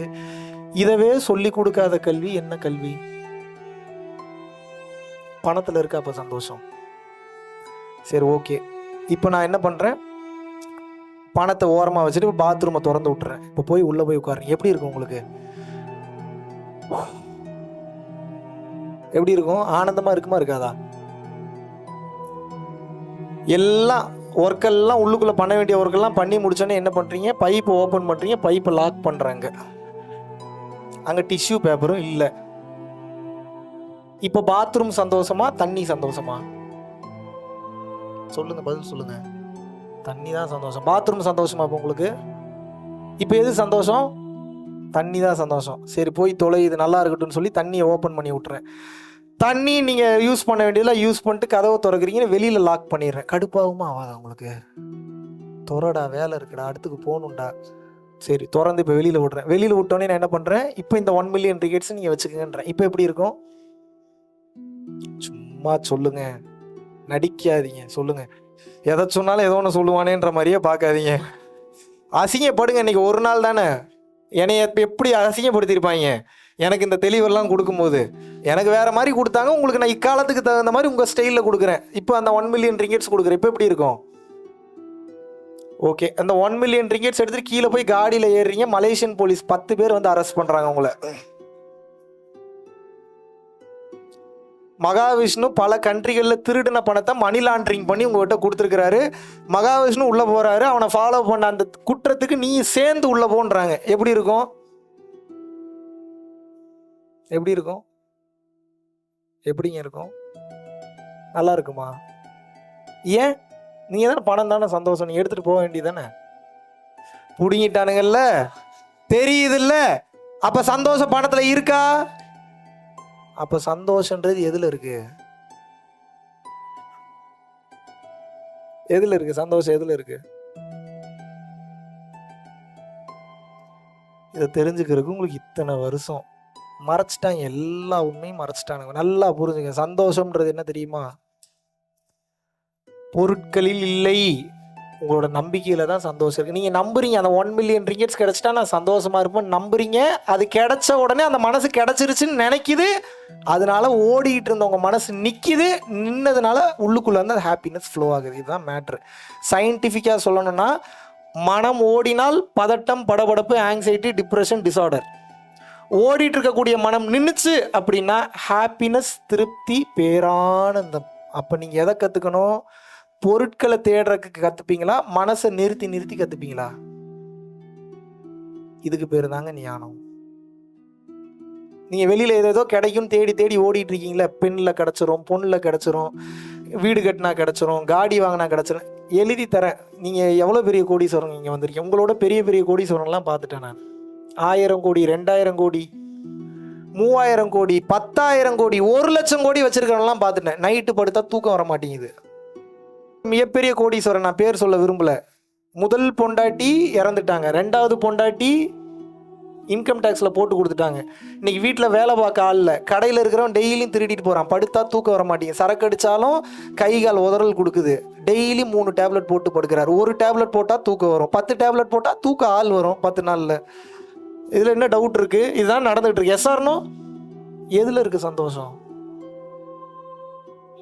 இன்னைக்கு எவ்வளோ நாள் எதை நோக்கி ஓட போறீங்க? நிறைய ஓடிட்டீங்க. முதல்ல புரிஞ்சுக்குங்க, இந்த உலகம் பெரும் மாயையில் உங்களை சிக்க வச்சிருச்சு. பணம் தான் முக்கியம். அதாவது தன்னிறைவாக வாழ்ந்த வாழ்க்கையை கடந்து நவீன யுகத்தில் இங்கே சுற்றி இருக்கக்கூடிய மனிதர்கள், நான் ரொம்ப டீப்பாக போனால் அப்புறம் அது அரசியல் சார்ந்து போகணும், அரசியல் சார்ந்து போக விரும்பலை. இப்போதைக்கு தெரிய வேண்டிய உண்மையை மட்டும் தெரிஞ்சுக்க. உங்களை எப்படி கொண்டு போயிட்டான் அப்படின்னா, எங்கள் ஊர்லெல்லாம் மதுரை சைடெல்லாம் வந்து பார்த்தீங்கன்னா அந்த டைமில் ஒரு வீட்டுக்கு ஒரு மாடு இருக்கும், ஒரு முருங்கைக்கீரை இருக்கும். முருங்கைக்கீரை மரம், நான் சொல்கிறது முருங்கை மரம்னு சொல்லுவாங்க. இது 2 இருந்ததுன்னா போதும். கொஞ்சோண்டு இடம், ஒரு வீடு, ஒரு ஓலை குடிசை இருந்தால் மட்டும் போதும். அந்த உயிர் தன்னிறைவு அடைஞ்சு ஆனந்தமாக வாழ்ந்து முக்தியும் போயிடுச்சு. எந்த மெடிடேஷனும் பண்ண தேவையில்ல, கருணையில் இருக்க தேவையில்ல, ஒன்றும் பண்ண தேவையில்ல, ஒரு மண்ணாங்கட்டியும் தேவையில்லை. ஏன்? அந்த உயிருக்கு பேராசைகள் எதுவும் இல்லை, பெரிய லெவலில் எதிர்பார்ப்புகளும் இல்லை. காலையில் எங்கள் பாட்டி எந்திரிப்பாங்க, மாட்டுக்கு பால் கறப்பாங்க. மாட்டுக்கு பால் கறந்த அந்த மாட்டில் அந்த பாலை கொண்டு போய் வீட்டுக்கு கொஞ்சம் வச்சுட்டு மீதி கொண்டு போய் ஒரு 10 தெருவுக்கு விற்று இருக்கக்கூடிய காசை வாங்கிட்டு வந்து அரிசி வாங்கி பருப்பு வாங்கி அந்த வீட்டுக்கு அளவாக சமைச்சு இருக்கக்கூடிய பிள்ளைகளுக்கெல்லாம் தன்னிறைவை சொல்லி கொடுத்து, போதும் என்கின்ற அந்த மனசை சொல்லி கொடுத்து வளர்க்கக்கூடிய அந்த காரணத்தினால, பேராசைகளுக்கு போகாத காரணத்தினால அந்த மனமானது ஒரு தன்னிறைவுக்கு வந்து வாழும் போதே அந்த ஆனந்த நிலையிலேயே வாழும். எப்போ உங்க மனசு இந்த முருங்கை மரம் என்ன கான்செப்ட்னா, முருங்கை வைத்தவன் வெறுங்கையோடு போவான் அப்படின்னா என்ன அர்த்தம்? முருங்கை மரம் வச்சா நாசமா போயிடுவான்னு அர்த்தமா? அப்படி அல்ல. முருங்கை மரத்திலிருந்து வரக்கூடிய முருங்கை சூப்பு, முருங்கை கீரை, அந்த முருங்கை மரத்தில் இருக்கக்கூடிய அதை சுற்றி வளரக்கூடிய மற்ற பயிர்கள், அதை சுற்றி வளரக்கூடிய மற்ற பொருட்கள், இதெல்லாம் வச்சு வாழும்போது ஹெல்த்தியாக வாழ்ந்தான். அந்த மண் சுத்தமாக இருந்தது. வெறுங்கையோடு போவானா வயதான காலத்து, இன்னைக்கு எங்கள் தாத்தாக்கு வயசு 85 வயசு, இன்னைக்கு குச்சி ஊனாமல் ஸ்ட்ரைட்டாக நடக்கிறார். இன்னைக்கு மரம் ஏறுவார், இறங்குவார். 40-50 வயசுல குனிஞ்சிடுறீங்களே, எது ஹெல்த்தியான வாழ்க்கை? முடிய மாட்டீங்க. கைகால் நடுக்கம் கொடுக்குது, நரம்பு தளர்ச்சி வருது. ஏன்? உடலிற்கு அன்னைக்கு அவ்வளோ வேலை இருந்தது, இன்னைக்கு உடலிற்கு வேலை இல்லை. உடலிற்கு வேலை இல்லாத காரணம் உட்காந்து லேப்டாப்பே நோண்டிட்டு இருக்கீங்க, ஃபோனவே ஸ்க்ரோல் பண்ணிட்டு இருக்கீங்க. இந்த உடம்பு கெட்டு விடுகிறது. ஒரு சயின்டிஃபிக் ரிசர்ச் என்ன சொல்லுதுன்னா, சிகரெட் அடித்து சரக்கு அடித்து ஒருத்தன் டெய்லி எக்ஸசைஸ் பண்ணுறான்னா 80 வருஷம் வாழுவான். சிகரெட்டு அடிக்கலை, சரக்கு அடிக்கலை, எந்த கெட்ட பழக்கமும் இல்லை, ஆனால் டெய்லி எக்ஸசைஸும் பண்ணல அப்படின்னா 40-45 வயசில் செத்து போயிடுவான். இப்போ நான் சிகரெட்டையும் சரக்கையும் ப்ரமோட் பண்ணுறக்கா நான் பேசலை, கவனிக்கணும். நீங்கள் நான் பெரிய நல்லவன்ற போர்வையில் வாழ்ந்துட்டு இருக்கீங்களே, நீங்கள்லாம் நல்லவனே கிடையாது. எவன் நல்லவன்? தன் உயிரை எவன் திருப்திப்படுத்துகின்றானோ, தன் மனதை எவன் அமைதி நிலைக்கு கொண்டு வருகின்றானோ அவன் மட்டுமே நல்லவன். மீதி எல்லாரும் கெட்டவன் இந்த உலகத்தில். நம்ம எதங்க கற்றுக்கிட்டோம்? நமக்கே ஒரு விஷயம் தெரியல. உங்கள் பிள்ளைங்களுக்கு நீங்கள் எதை சொல்லி கொடுக்குறீங்க? எதுக்கு நீங்கள்லாம் வாழ்றீங்கன்னு நினைக்கிறீங்க? சந்தோஷத்துக்கு தானே வாழ்றீங்க. கல்யாணம் பண்ணுறது சந்தோஷத்துக்கு தான், குழந்தை பெற்றுக்கிறது சந்தோஷத்துக்கு தான், செக்ஸ் வச்சுக்கிறது சந்தோஷத்துக்கு தான், கார் ஓட்டுறது சந்தோஷத்துக்கு தான், வீடு வாங்குறது சந்தோஷத்துக்கு தான். எல்லாமே சந்தோஷத்துக்கு தானே பண்ணுறீங்க. கார் ஓட்டும் போதோ, வீடு கட்டும் போதோ, செக்ஸ் வச்சுக்கும் போதோ கை கால் இழுத்துக்கும், வாய் இழுத்துக்கும், மூக்கில் இருந்து ரத்தம் வரும், காது கேட்காமல் போயிடும், கை கால் விளங்காமல் போயிடும், தலையை ஓப்பன் பண்ணிவிட்டு ரத்தம் வந்து செத்து போயிருவீங்கன்னா யாரும் அந்த வேலையை பண்ணுவீங்களா நீங்கள்? அப்போ உங்களுக்கு தேவை அந்த செயல்பாடு இல்லை. உங்களுக்கு தேவை என்ன? சுகம் வேணும். உங்களுக்குலாம் என்ன வேணும்? சும்மா சொல்லுங்கள், என்ன வேணும் உங்களுக்கு? நான்லாம் ஒத்துக்கிட்டேன், அதனால நான் சுகமாக இருக்கேன், சந்தோஷமாக இருக்கேன், ஆனந்தமாக இருப்பேன். உங்களுக்குலாம் என்ன வேணும் சொல்லுங்க. வாயிலேயே சொல்லலைன்னா எங்கேருந்துங்க சுகம் கிடைக்கும் உங்களுக்கு? சொன்னீங்கன்னா ரூட்டு சொல்லுவேன் சுகத்துக்கு வழி, இல்லைன்னா சொல்ல மாட்டேன் நான். எப்படி வசதி? உங்களுக்குலாம் என்ன வேணும்? சுகம்தான் வேணும். சுகத்துக்கு தான் இந்த 5 புலன்கள் வழியாக மெய், உடல், வாய், சுவை, உடல் மூலியமாக ஒரு டச் பண்ணா அந்த ஸ்பரிசத்தில் கிடைக்கக்கூடிய அந்த இன்பம், அப்புறம் மெய், வாய் டேஸ்ட்டு, மெய், வாய், கண் பார்வையில் கிடைக்கக்கூடிய விஷுவல்ஸில் கிடைக்கக்கூடிய காட்சி, மூக்கு ஸ்மெல், செவி சவுண்டு, இந்த 5 புலன்கள் வழியாக உங்களுக்கு சுகம் கிடச்சிக்கிட்டே இருக்கணும். இதுக்கு தான் வாழ்ந்துட்டு இருக்கீங்க நீங்கள். இதில் பெரிய கூத்து என்னன்னா, இந்த உலகம் சார்ந்த எந்த விஷயத்துலையும் இந்த 5 புலன்கள் வழியாக அனுபவிக்கக்கூடிய அந்த சுகத்தில் சுகமே கிடையாது. உங்களை அழிச்சிரும் எல்லாமே. இதில் ஏன் செக்ஸ் இருக்கிறதுலே பெரிய டாபிக், இதுவும் தெரிஞ்சுக்கணும். ஏன் செக்ஸ் இருக்கிறதுலே பெரிய டாபிக் அப்படின்னா, கண்டு கேட்டு உண்டு உயிர்த்து உற்ற அறியும் 5 புலனும் இருக்குன்றாங்கல்ல. அப்படின்னா என்ன அர்த்தம்? மெய், உடல். ஏன் செக்ஸை மட்டும் நீ அவ்வளோ பெருசா அதுலேருந்து உங்களால் வெளியிலேயே வர முடியல அப்படின்னா தெரிஞ்சுக்கங்க. இதெல்லாம் தெரிஞ்சுக்க வேண்டிய டாபிக். இதெல்லாம் வெளிப்படையாக சொல்லி கொடுத்தா முக்கால்வாசி இடங்களில் ரேப் நடக்காது, பிரச்சனை வராது, தொல்லையே கிடையாது. தெரிஞ்சுக்க வேண்டிய சப்ஜெக்ட் விட்டு எல்லாத்தையும் சொல்லி தரானே. இன்றைக்கி நீ தெரிஞ்சுக்க வேண்டிய விஷயம் என்னென்னா, ஏன் உங்களால் இதுலேருந்து வெளியில் வர முடியல? ஒரு சுவையான சாப்பாடை சாப்பிட்றீங்க, அந்த டேஸ்ட்டுக்கே அடுத்தடுத்து உங்களுக்கு வேணும்னு கேட்குது. ஒரு அழகான காட்சியை பார்க்குறீங்க, அந்த காட்சியை பார்க்கும்போது உங்களுக்கு அடுத்தடுத்து அதை பார்க்கணும்னு தோணுது. செக்ஸ்னா என்ன? உடல் முதல்ல சந்தோஷத்தை அனுபவிக்குது, சுகத்தை அனுபவிக்குது. இங்கே வருடுனா சுகமாக இருக்குது, இங்கே வருடுனா சுகமாக இருக்குது, பின்னாடி வருடுனா சுகமாக இருக்குது, முத்தம் கொடுத்தா சுகமாக இருக்குது. அப்போ முதல்ல இந்த மெய் என்கிற உடல் ஐம்புலனில் ஒரு மெயினான ஒரு புலன் அனுபவிக்குது. அடுத்து வாய், டேஸ்ட்டு, முத்தம் கொடுக்கும்போது ஒரு சுவை, இதழ் முத்தம் கொடுக்கும்போது ஒரு சுவை. ஸோ அந்த வாயும் அந்த டேஸ்ட்டை அனுபவிக்குது. மெய், வாய், கண், அந்த காட்சி, அழகழகான அங்கங்கள், கண் மற்ற அங்கங்களை ரசிக்க ரசிக்க அது இன்னும் ஆனந்தமாக இருக்கிறது. வாய், கண், அந்த காட்சி பார்க்க பார்க்க, அந்த சுவையை உணர மெய், வாய், கண், மூக்கு, அந்த ஸ்மெல், அந்த பாடி அடோராக இருக்கட்டும். ஒரு சில நேரங்களில் அந்த உச்சகட்ட காமத்துக்கு போகும்போது உடல்ல இருந்து வெளியில் செக்ரேட் ஆகக்கூடிய அந்த ஹார்மோன்ஸாக இருக்கட்டும், அது ஒரு விதமான அந்த ஸ்மெல்லை ஏற்படுத்தும். அதுதான் காமத்தினுடைய உச்சம். அந்த ஸ்மெல், மூக்கு, செவி சவுண்டு, மோர்னிங் சவுண்ட்ஸ், நம்ம உபயோகப்படுத்தக்கூடிய வார்த்தைகள், இந்த ஐம்புலனும் சேர்ந்து சுகத்தை அனுபவிக்குது. எப்படி வெளியில் வருவீங்க நீங்கள்? பதில் சொல்லுங்கள். ஒரு புலன் இன்பத்தை அனுபவிச்சாவே ஒரு வருஷத்துக்கு திங்க் பண்ணிட்டு இருக்கேன், எவ்வளோ சூப்பராக இருந்தது அந்த அனுபவம். ஆஹா, உங்கள் யாருக்காவது பழைய விஷயத்தை நினச்சி அசை போடுற பழக்கம் இருக்குன்னா சோப்பிட்டி, ரொம்ப ரொம்ப பாவம். நீங்கள் பெரிய பாவத்தை அனுபவிக்க போகிறீங்கன்னு அர்த்தம், நாசமாக போக போகிறீங்கன்னு அர்த்தம். ஏன் அப்படின்னா, எந்த அளவுக்கு உங்களது நினைவுகளில் சுகத்தை நினச்சி நீங்கள் அனுபவிக்கிறீங்களோ அந்த அளவுக்கு கஷ்டத்தையும் நீங்கள் ஆட்டோமேட்டிக்காகவே ஸ்டோர் ஆகக்கூடிய பக்குவத்தை, கெப்பாசிட்டி தானாகவே வளர்ந்துடும். எந்த அளவுக்கு அந்த சுகத்தை நீங்கள் நினச்சி அனுபவிக்கிறீங்களோ அந்த அளவுக்கு கஷ்டத்தை நினச்சி நீங்கள் செத்துக்கிட்டே இருக்கீங்க. இதனால தான் ப்ரெசண்ட்டில் வாழுன்னு சொன்னான்.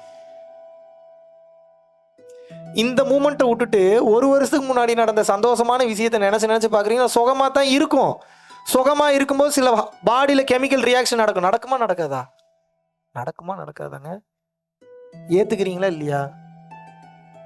அப்போ அப்படி கெமிக்கல் ரியாக்ஷன் நடக்கும்போது உங்கள் பாடி சுகமாக இருக்குன்னு நினைக்கிறீங்க, டோபமைன் அதிகமாக சுரந்துன்னா செத்து போயிடுவீங்க. புரிஞ்சுக்கோங்க முதல்ல அதை. சுகம் ஓரளவுக்கு வந்தால் தான் சுகம். சுகத்திலே இருக்கணும்னு நினச்சிங்கன்னா உடலில் உயிர் தங்காது. ஒரு கவரில் எவ்வளோ ஹீட்டில் டீ ஊற்ற முடியுமோ அவ்வளோ ஹீட்டில் தான் டீ ஊற்றணும். 1000 டிகிரி செல்சியஸில் டீ ஊற்றுனீங்கன்னா என்ன ஆகும்? அந்த கவரு உடஞ்சிருமா? கண்ணுக்கு தெரியாமல் அழிஞ்சிரும், காணாமல் போயிடும். இந்த பல்பு எவ்வளோ ஹீட்டை தாங்க முடியுமோ அவ்வளோ ஹீட்டை தான் தாங்கும். 1,00,000 வாட்ஸ் கரண்ட் இந்த பல்பு கொடுத்தா என்ன ஆகும்? நீங்கள் கேட்கக்கூடிய ஆனந்த நிலைக்கு இன்னொரு பேர் என்னென்னா இறைநிலைன்னு அர்த்தம். இறைநிலைனா என்ன? மனமற்ற நிலையில் ப்ரெசண்டில் அப்படியே ட்ராவல் பண்ணுறது. 2 நிமிஷத்துக்கு மேலாம் ஹோல்டு பண்ண முடியாது, வெடிச்சு செதறிடுவீங்க, காணாமல் போயிடுவீங்க. நீ எதிர்பார்க்கக்கூடிய சுகம் எதுவும் இல்லை. நீ எதிர்பார்க்கக்கூடிய சுகம் இந்த பாடியில் இருந்தால் முதல்ல கிடைக்காது. முதல்ல தெரிஞ்சுக்குங்க. நீ எதிர்பார்க்கக்கூடிய சுகம் எப்போ உங்களுக்கு கிடைக்கும்னா, பரிபூரண ஆன்மாவாக நீங்கள் எப்போ மாறுறீங்களோ அப்போ தான் கிடைக்கும். அப்படின்னா என்ன அர்த்தம்? பாடியை விட்டு எக்ஸிட் ஆகணும்னு அர்த்தம். அதுக்கு பேர் தான் மோட்சம் அல்லது முக்தி. இந்த உடலுக்கு ஒரு குறிப்பிட்ட லெவல் கெப்பாசிட்டி தான் இருக்குது. அந்த கெப்பாசிட்டிக்கு மேலே இந்த உடம்புலாம் தாங்காது, செத்து போயிடுவீங்க. இந்த உடலை விட்டு வெளியேறினா தான் அதுக்கு பேர் மோட்சம், முக்தி, பிறவியில்லா பெருவாழ்வு. இதுக்கு போகிறது எண்டு. இதுக்கு முதல் வழி என்ன அப்படின்னா, முதல்ல வாழும்போதே ஒரு தன்னிறைவுக்கு வரணும். நீங்கள் தன்னிறைவுக்கு வர்றதுன்னா என்ன? இது போதும், இதில் ஒன்றும் இல்லை, இது போதும், இதில் ஒன்றும் இல்லை, அதை பார்த்துட்டேன், அதில் ஒன்றும் இல்லைன்னு சொல்லி புரிதலிலோ அல்லது ஞான விளக்கத்திலோ அல்லது பயணம் பண்ணக்கூடிய வாழ்க்கையிலோ ஒரு முடிவுக்கு வரணும். நீங்கள் முடிவுக்கு வரலைன்னா என்ன ஆகும்னா, இந்த ஆசை அதிகமாகும்னு நினைக்கிறீங்களா, கம்மியாகும்னு நினைக்கிறீங்களா? இந்த பாடி கொடுத்தது அனுபவிக்கிறதுக்குல்ல, அனுபவிச்சுக்க. ஆனால் அனுபவிச்சுட்டு இதில் ஒன்றும் இல்லைன்றது தெரிஞ்சுக்கன்றதுக்கு தான் இந்த பாடியை கொடுத்துருக்கான். அனுபவிச்சுக்கிட்டே இருன்றக்காக இந்த பாடியை கொடுக்கல. நீ அனுபவிச்சுக்கிட்டே இருக்கீங்கன்னா வயசாயிரும். வயசான ஆட்களுக்கு ஆசை கம்மின்றீங்களா அதிகன்றீங்களா? இருக்கிறதுலே அதிக ஆசை வயசானவங்களுக்கு தான். ஆனால் பாவம் அவங்களுக்கு பாடி சப்போர்ட் பண்ணாது. அதனால நடிப்பாங்க அப்படியே வாழ்க்கையில் எல்லாம் ஆண்டு அனுபவிச்ச மாதிரி.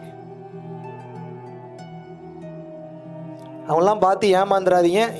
டாப் டு பாட்டம் எனக்கு தெரியும். மனம் எப்படி செயல்படும், உடல் எப்படி செயல்படும், ஆன்மா எப்படி செயல்படும், எந்த நேரத்தில் ஒரு மனசை எதை பேசுவான், எதை பேச மாட்டான், என்னென்ன பொய்யெல்லாம் சொல்லுவான், என்னென்ன உண்மை எல்லாம் தெரியும்.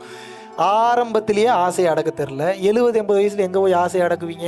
ஆசை அப்படியே தான் இருக்கும். உங்கள் உடம்பு சப்போர்ட் பண்ணாதனால ஒன்றும் பண்ண முடியலன்னு உட்காந்துருப்பீங்க. நீங்கள் இப்படியே என்ன பண்ணுறது, இதுக்கு மேலே ஒன்றும் பண்ண முடியாது. அப்போது அந்த ஆசை என்ன பண்ணுன்னா மீண்டும் அடுத்த பிறவியை எடுக்கும். ஏன்? அதை அனுபவிக்கிறக்காக எடுக்கும். பிறப்பு இறப்பு என்பது ஒரு மாபெரும் சாபக்கேடு. மனிதனா உடல் எடுத்துட்டீங்கன்னாவே கேவலமான ஒரு பிறவின்னு நீங்க அர்த்தம், இன்க்ளூடிங் மீ. ஏன்? மனித பிறவி எடுத்தாவே ஏதோ ஒரு எரர் இருக்கு, முடிக்காத கணக்கு வழக்கு இருக்கு. அந்த முடிக்காத கணக்கு வழக்கை முடிக்கிறதுக்காக சஞ்சித கர்மா, பிராப்த கர்மா, ஆகாமிய கர்மா, காமிய கர்மா, நிஷ்காமிய கர்மா, இந்த கர்மால சில கர்ம வினைகள்ல நீங்க பேலன்ஸ் இன்னும் முடிக்க வேண்டிய கணக்கு இருக்குன்ற ஒரே காரணத்துக்காக தான் இங்க மீண்டும் பிறந்திருக்கீங்க. அதை முதல்ல தெரிஞ்சுங்க. மனித உடல் கிடைச்சிருச்சுன்னா பேர் அழகுன்னு நினைச்சுக்காதீங்க. இருக்கிறதுலே கேவலமான விஷயம் உங்க உடல் தான். வேற வழி இல்லை, அந்த உடம்பை பாதுகாத்து தான் ஆகணும். ஏன்? உடம்பு போயிருச்சுன்னா உயிரை பேணி பாதுகாக்க முடியாது. அப்ப என்ன பண்ணணும்? உடம்பு இருக்கும்போதே உண்மையை கண்டுவிட வேண்டும். இல்லை என்றால் இந்த உண்மையை கண்டுகொள்ளும் வரை மீண்டும் மீண்டும் வேறு வேறு உடலை நீங்கள் எடுப்பீர்கள். இதை ஒரு சித்தர் சொன்னா பொய்ன்னு சொல்லலாம். பிறவியை பற்றி பேசாத சித்தர்களே கிடையாது, மகான்களே கிடையாது. விவேகானந்தர்லேருந்து, ராமகிருஷ்ண பரமஹம்சர்லேருந்து, அகத்தியர்லேருந்து, போகர்லேருந்து, புலிப்பாணியிலேருந்து, சட்டைமுனிநாதர்லேருந்து, காலங்கிநாதர்லேருந்து, இரட்டை நாக்கு சித்தர்லேருந்து, சிவானந்த பரமஹம்சர்லேருந்து, அருட்பெருஞ்சோதி வள்ளலார்லேருந்து இந்த பிறவியை பற்றி பேசாத ஆட்களே கிடையாது. கர்மாவை பற்றி பேசாத ஆட்களே கிடையாது. கர்மானா என்ன? There is an equivalent reaction for each and every action. ஒவ்வொரு வினைக்கும் அதற்கு சமமான எதிர்வினை உண்டு. which means என்னன்னா, மனசால ஒன்று தப்பா நினைக்கிங்கன்னா மனசால வலியை அனுபவிக்க போறீங்கன்னு அர்த்தம். உடலால ஒருத்தங்களை காயப்படுத்துறீங்கன்னா உடலால அது உங்களுக்கு பல மடங்கு திருப்பி வரப்போகுதுன்னு அர்த்தம். ஒருத்தனுக்கு துரோகம் பண்றீங்கன்னா பல பேர் சேர்ந்து உங்களுக்கு துரோகம் பண்ண போறானுங்கன்னு அர்த்தம். ஒருத்தங்களை ஏமாத்துறீங்கன்னா பல பேர் சேர்ந்து உங்களை ஏமாத்த போறாங்கன்னு அர்த்தம். அப்படின்னா என்ன? பிறர் கின்னா முற்பகல் செய்யின் தமக்கின்னா பிற்பகல் தாமே வரும். எதை விதைக்கின்றாயோ அதை நீ அறுவடை செய்கின்றாய். தீதும் நன்றும் பிறர் தர வாரா. நல்லதும் கெட்டதும் இன்னொருத்தன் கொடுத்து வர்றதில்லை. எனக்கு ஏன் இறைவா இவ்வளோ கஷ்டம்? கேள்வியே கேட்காது. உங்களுக்கு தகுதியே இல்லை. இறைவனை பற்றி பேசுறதுக்கு எனக்கே தகுதி இல்லை. உங்களுக்குலாம் தகுதி இருக்கா? நானே ஏதோ பார்த்துக்கிட்டு இருக்கேன். ஏதாவது இறைவா ஏதாவது கருணை காமிச்சு ஒரு முறை உன்னிடம் என்னை சேர்த்து கொள்ள மாட்டேன் வெயிட் பண்ணிட்டு இருக்கேன். யாருக்காவது தகுதி இருக்கா? இன்னைக்கு இறைவன்லாம் கேள்வியே கேட்கக்கூடாது. அவ்வளவு பாவம் பண்ணி வச்சிருக்கீங்க. அதனால தான் இங்கே சுற்றிட்டு இருக்கீங்க. ஏதோ கொஞ்சம் நஞ்சம் புண்ணியம் பண்ணதுனால இறைவன் இன்று இந்த ஞான ரீதியான விஷயங்களை உங்கள் காதில் கொண்டு வராருனாவே உங்கள் தாத்தா பாட்டி செஞ்ச புண்ணியம், உங்கள் அப்பா அம்மா செஞ்ச புண்ணியம், நீங்கள் செஞ்ச புண்ணியம், அதனால ஏதோ காதில் விழுகுது. இல்லை எத்தனை பேர் ஃபாலோ பண்ணுவீங்களான்னு தெரில. இன்னைக்கு என்ன ஒரு 200 பேர் வந்திருக்கீங்களா? அந்த 200 பேரில் ஒரு 2 பேர் இதை புரிஞ்சுக்கிட்டு வாழ்ந்தீங்கன்னா இன்றைக்கி நான் வந்த சத்சங்கம் எனக்கு சக்ஸஸ். 200 பேரும் தெளிவடையணும்னு தான் நான் நினைக்கிறேன். ஆனால் எனக்கு 100% நல்லா தெரியும். உங்கள் மேலே எனக்கு 200% நம்பிக்கை இருக்குது. நீங்கள் இதை யாரும் ஃபாலோ பண்ண மாட்டீங்க. ஏன்? நான் இந்த ஒரு மணி நேரம் 1.5 மணி நேரத்தில் நான் பேசி முடிச்சிருவேன். நீங்கள் வெளியில் போனேன்னு இந்த உலகம் ரொம்ப பெருசு. மறுபடியும் அழகழகாக தெரியும், கலர் கலராக தெரியும். ஊர் சுற்றுவீங்க, சாப்பிடுவீங்க, அங்கே போவீங்க, இங்கே போவீங்க. இங்கே தான் நீங்களும் நானும் டிஃப்ரெண்ட் நீங்கள் பண்ணுற அதே தான் நான் பண்ணிகிட்டு இருக்கேன். பட் என்னென்னா இதெல்லாம் உண்மை இல்லைன்ற தன்மையில் பண்ணிகிட்டு இருக்கேன். இதெல்லாம் உண்மை நினச்சி பண்ணிகிட்டு இருக்கீங்க. அதனால் நீங்கள் போய் சிக்கிக்கிறீங்க. இப்படியே உட்காந்துக்கிட்டா என்ன தான் கற்றுப்பீங்கன்ட்டு நீங்கள் உட்காந்து மிகப்பெரிய உச்சகட்ட ரகசியம்லாம் எதில் தெரியுமா இருக்குது? இப்படியே அமைதியாக உட்காந்துட்டு இருக்கிறது தான் இருக்குது. இப்படியே நான் வந்ததுலேருந்து பேசாமல் இப்படியே உட்காந்துருக்கேன். என்ன கற்றுப்பீங்க நீங்கள்? அது புரிஞ்சிருச்சு, எல்லாம் புரிஞ்சிருச்சு. டைம் வர வரைக்கும் வெயிட் பண்ணி யாரும் போய் டிக்கெட்டும் கொடுத்து தொலைய மாட்டானுங்க. என்ன கற்றுனாலும் டிக்கெட் கொடுக்க மாட்டாங்க. விட்றா, இல்லை இங்கே வேலை பார்க்க ஆளில் கொஞ்சம் வரவன் போகிறவனுங்க என்ன அவனுக்கு பாருங்க, பியூட்டி பாருங்க. எவனுக்கு உணர்த்துறான், எவன் இதை தெளிவாக அடுத்தவனுக்கு கொண்டு போகிறானோ அவனுக்கு தான் சீக்கிரம் உணர்த்துறான். சரி உணர்த்தாச்சில் விடுறானா விட மாட்டான். ஏன்? வேலை பாருங்கிறான். என்ன பண்ணி தொலைகிறது? எப்படி வச்சுருக்கான் பாருங்க லாக். இப்போ நீங்கள் மாட்டிக்கிட்டீங்க. இந்த உடலில் நீங்கள் சிக்கிக்கிட்டீங்க. இந்த உடலிலிருந்து வெளியேறும் போது ஆசையற்ற நிலையில் இந்த உடலை விட்டு உயிர் வெளியேற வேண்டும். ஒரு ஆசை இருந்தாலும் அந்த ஒரு ஆசைக்காக அடுத்த பிறவி எடுப்பீங்க. மைண்டில் வச்சுக்கோங்க. அந்த ஒரு ஆசைக்காக அடுத்த பிறவி எடுத்து சாவீங்க மறுபடியும். அப்போ என்ன பண்ணணும்?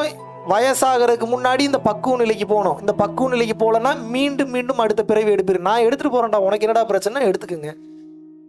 இப்போவே சரியான தண்ணி இல்லை. இப்போவே எத்தனை வெள்ளி, எவ்வளோ 5 வெள்ளி ஆனீங்க வாட்டர் பாட்டில். சிங்கப்பூர்லலாம் 3-4 வெள்ளிக்கு மேலே சொல்கிறானுங்க. இனி போக போக 12 வெள்ளி, 15 வெள்ளி, 100 வெள்ளி வந்தாலும் ஆச்சரியப்படுறதுக்கு இல்லை. உலகமே தங்கத்தை வைத்து தான் பொருளாதாரத்தை வந்து கணக்கிட்டு இருந்தான். இப்போ உலக பொருளாதாரம் எதுக்கு தெரியுமா வந்துருச்சு? நீர் பொருளாதாரத்துக்கு வந்துருச்சு. அப்படின்னா என்ன அர்த்தம்? எந்த நாட்டில் நீர் வளம் அதிகமாக இருக்குதோ அவன் தான் கோடீஸ்வர நாடு. அதுக்கு வந்துட்டானுங்க. பிரான்ஸில் இப்போ நீர் பொருளாதாரத்துக்கு வந்து அவன் பாருங்க எவ்வளோ தெளிவுன்னு. அங்கே கார் கிரியேட் பண்ணால் ஏகப்பட்ட தண்ணி செலவாகுது. இந்த நாட்டினுடைய நிலத்தடி நீர் மட்டம் குறைஞ்சிரும்ன்றதுக்காக பூராத்தையும் கொண்டு வந்து இந்தியாவில் பண்ணுறான். வேறு நாடுகள் நல்ல நாடுகளில் பண்ணுறான். அவனுக்கு பாருங்கள் கமிஷன் வாங்கிட்டு கையெழுத்து போட்டு கொடுத்துட்றானுங்க. நீர் போகுது. நீர் போனேன்னு என்ன ஆகுது? என் மக்கள் எங்கே போவார்கள்? தண்ணீருக்கு செத்து தான் போகணும். இதுதான் நடந்துகிட்டு இருக்கு. ரொம்ப கொடுமையாக இருக்குது இதுக்கப்புறம் நடக்கக்கூடிய காலகட்டம். நினைத்து பார்க்க முடியாத அளவுக்கு கரெக்டாக இன்னொரு 90 வருஷம் மேக்சிமம், இல்லை 70-80 வருஷம் இன்னும் கொஞ்சம் வெயிட் பண்ணுங்க.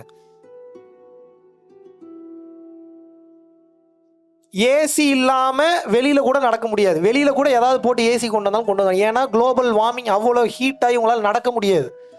கொப்பளம் வரும், எல்லா நோய்களும் வரும். கரெக்டாக 60-70 வருஷம். நடக்கலைன்னா என் காதை அறுத்துக்கிறேன். உயிரோடு இருந்தால் அறுத்துக்கிறேன், இல்லாட்டினா உங்கள் காதை நீங்களே அறுத்துக்குங்க. உண்மையாகவே நடந்துருச்சு போல அப்படின்னு 200% நடக்கும். இருக்கிற மரத்தெல்லாம் பிடுங்கி போட்டுறீங்க, இருக்கிற மரத்தெல்லாம் வெட்டி போட்டுறீங்க, செடியை பிடுங்கி போட்டுறீங்க. உங்கள் பசங்களுக்கு நீங்கள் சொல்லித்தரது பூரா காசு பணம் வச்சிருக்கிறவன் தான் பெரிய ஆளுன்னு. காசு பணம் வச்சிருக்கிறவன் பெரிய ஆளுன்னா நீங்கள் வாழ்கிறீங்க. அப்புறம் உங்களை பார்த்து வாழ்கிறவன் ஞானியாக வாழ்வான்? எப்படி வாழ்வான்? முதல்ல உங்களுக்கே தைரியம் வர மாட்டீங்க 4 பேர் நல்லா இருக்கணும்னு ப்ளஸ் பண்ணுறதுக்கு ஒருத்தன் இறைவனாக இருக்கணும்னு அவசியம் இல்லையே. நல்ல மனசு இருந்தால் போதுமே. இன்னொருத்தன் வளர்ந்தா பிடிக்க மாட்டேங்குது, பொறாமப்படுறீங்க. ஒருத்தனுக்கு ஒரு கண்ணு போனால், நமக்கு ஒரு கண்ணு போனால் இன்னொருத்தனுக்கு 2 கண்ணு போகணும்னு நினைக்கிறீங்க. வாழ்க்கையில் எப்படி உருப்படுவீங்க? எப்படி முன்னேறுவீங்க? எண்ணங்கள் மாறாமல் வாழ்க்கை மாறாது. எண்ணங்கள் எப்போ மாறும்? முதல்ல நல்ல சிந்தனைகள் வரணும். நல்ல சிந்தனைகள் எங்கேருந்து வரும்? வளர்க்குற இடத்துல இருக்கணும். வளர்க்குற இடத்துல இல்லைன்னா என்ன பண்ணணும்? கல்வியில் இருக்கணும். எல்லாத்துலேயுமே பணத்துக்கு தான் முக்கியத்துவம் கொடுத்துருக்கீங்க. வல்லநாட்டார் சாது சிதம்பர சுவாமிகள் மிக தெளிவாக இதை கூறுகின்றார். பசித்தோர் முகம் பார், பரம்பொருள் அருள் கிட்டும்ங்கிறார். பணத்தின் ஆணிவேர் பாவம், குணத்தின் ஆணிவேர் புண்ணியம்ங்கிறார். அப்படின்னா என்ன அர்த்தம்? பணத்தை மட்டுமே மையமாக வைத்து நீ ஓடும்போது பாவத்தை அதிகமாக சேர்த்து விடுவாய். குணத்தை மையமாக வைத்து நீ ஓடும்போது பிற உயிர்களை மதிப்பாய், அந்த உயிர்களுக்கு வேண்டும் என்கின்ற உதவிகளை செய்வாய், கருணையின் அடிப்படையில் நீ இருப்பாய், ஜெனரோசிட்டி ரொம்ப ஜாஸ்தியாகும், புண்ணியத்தை சேர்த்து விடுவாய், இறைவனின் அருள் பரிபூர்ணமாக கிடைத்துவிடும். உடலை விட்டு உயிர் பிரியும் போது, வெளியேறும் போது பிறவி இல்லா பெருவாழ்வை நீ அடைந்து விடுவாய். அடுத்த பிறவி உனக்கு கிடையாது. ஏன்?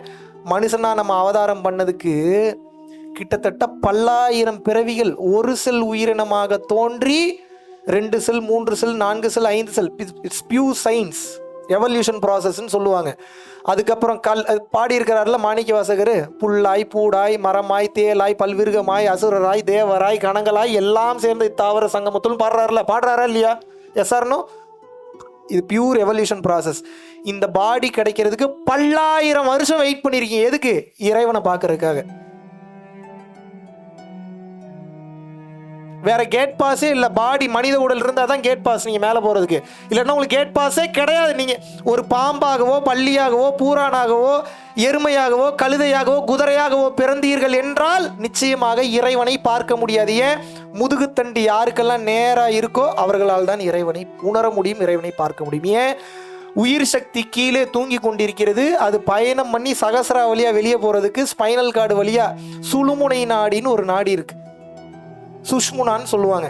அந்த சுழுமுனை நாடி வழியாக ஜிக் ஜிக் ஜிக் ஜிக் ஜிக் ஜிக்னு ட்ராவல் ஆகும். அதான் அந்த குண்டலினி தத்துவம். அது ட்ராவல் பண்ணால் முதுகு தண்டு ஸ்ட்ரைட்டாக இருக்கணும். எந்த விலங்குக்கு எந்த பறவைக்கு முதுகு தண்டு ஸ்ட்ரைட்டாக இருக்கு சொல்லுங்கள்? மிகப்பெரிய அறிவியல் புலமை வாய்ந்த அறிவியல் ஆராய்ச்சியாளர்கள் இருப்பீங்க, மிகப்பெரிய வக்கீல்கள் இருப்பீங்க, மிகப்பெரிய மருத்துவர்கள் இருப்பீங்க. இப்போ நீங்கள் எனக்கு ஒரு விளக்கம் கொடுங்க. எந்த உயிரினத்துக்கு முதுகு தண்டு நேராக இருக்குது? மனிதனை தவிர. மனிதனும் ஒரு பெரிய விலங்கு, அனிமல் தான், விட்டுருங்க. மனிதன் அல்லாத அனிமல் எந்த அனிமலுக்கு முதுகு தண்டு நேரா இருக்கு?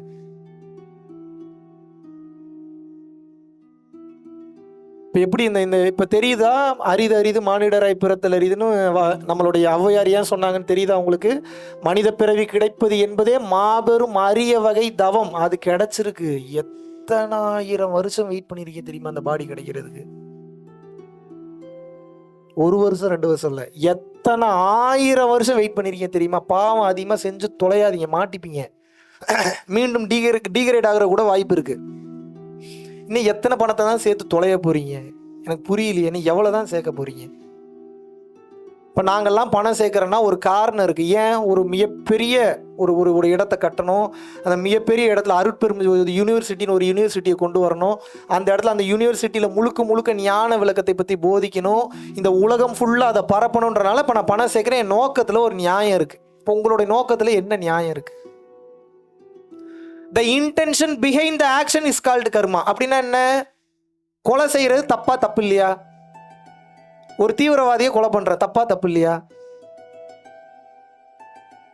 பேசுங்க ஏதோ ஒண்ணு. என்ன தீவிரவாதியை கொலை செஞ்சா தப்பா? ஏங்க இப்போ உங்கள ஒருத்தர் இப்போ ஒரு AK-47 துப்பாக்கி எடுத்து உங்களெல்லாம் சுடுறாரு.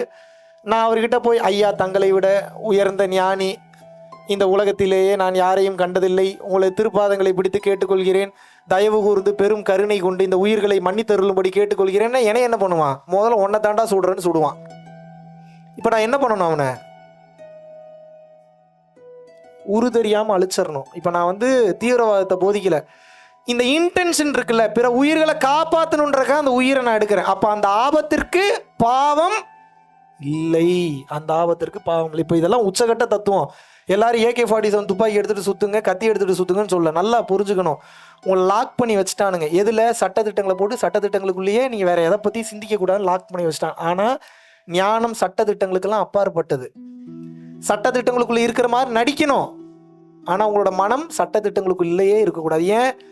எங்கள் லிமிட்டேஷன் லயபிலிட்டிஸ் வந்துருச்சுன்னா எங்கே ஆனந்தம் வரப்போகுது? ஆனந்தமே எல்லையற்றது, பறந்து விரிந்து கிடப்பது, எதற்கும் அடங்காதது, எதற்கும் கட்டுப்பாடு இல்லாதது, அன்கண்டிஷனலாக இருக்கக்கூடியதான் ஞானம். அதுதான் பேரறிவு.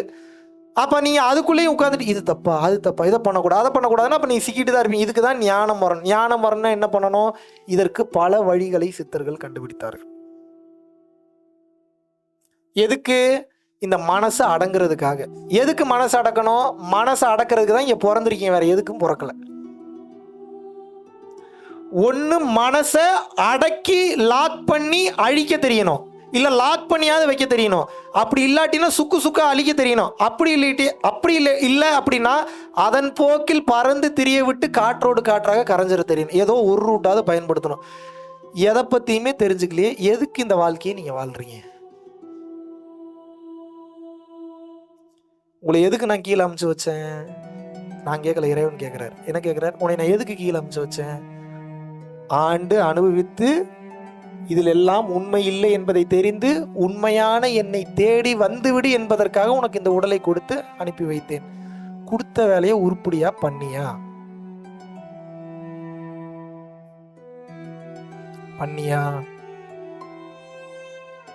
ஏன் பண்ணல?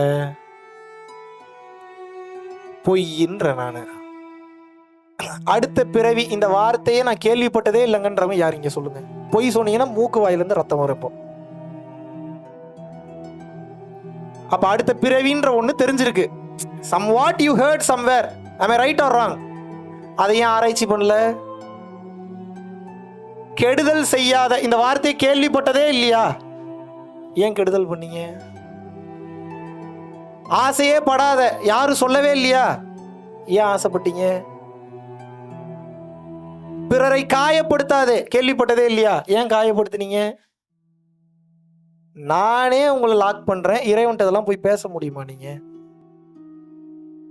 அப்ப என்ன அர்த்தம்? வெட்டி சாக்கு போக்கு, சொல்லித்தரல, இதை பண்ணல, அதை பண்ணல. மேபி உங்களை ஒரு இடத்துல காப்பாற்றலாம். என்னன்னா இதுல இவ்வளோ மேட்டர் இருக்கா அப்படின்ற அளவுக்கு யாரும் சொல்லி தரல. இல்லாட்டினா பிடிச்சிருப்பீங்க. இப்போ அப்படியே பிடிச்சிருவீங்களா? இப்போ நாளையிலிருந்து அப்படியே பிடிச்சி அப்படியே மேலே போய் அப்படியே பிறவில்லா பெருவாழ்வுக்கு அருட்பெருஞ்சோதி ஆண்டவரோட கலந்துருவீங்க. அப்படி தானே?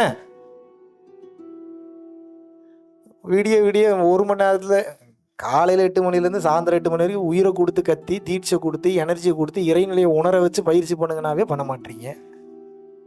1.5 மணி நேரத்தில் உட்காந்து இவ்வளோ தூரம் தெளிவாக விளக்கம் கொடுத்ததுக்கப்புறம் கூட நாளைக்கு நீங்கள் மறுபடியும் சொல்லுங்கள், எங்களுக்கு யார் தெளிவாகவே விளக்கம் கொடுக்கல. இப்படியே கத்திக்கிட்டே இருக்க வேண்டியதான், நீங்கள் இப்படியே ஃபீல் பண்ணிக்கிட்டே இருக்க வேண்டியதான்.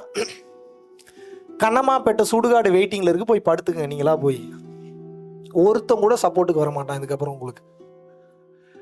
இறைவன் ஏதாவது நம்ம பண்ண புண்ணியங்களுக்கு ஏதாவது ஒருத்தர் 2 பேர் மூலியமாக தான் ஏதோ ஒரு சப்போர்ட்டுக்கு வருவார். இப்போ நானே பெரிய உலகத்தை ரட்சிக்க வந்தவன் அப்படிலாம் கிடையாது. அப்படிலாம் ஒரு மண்ணாங்கட்டி இல்லை. நான் இருக்கிறதுல கேவலமான பிறவி. நீங்கள் என்ன ஆராய்ச்சி பண்ணாதீங்க.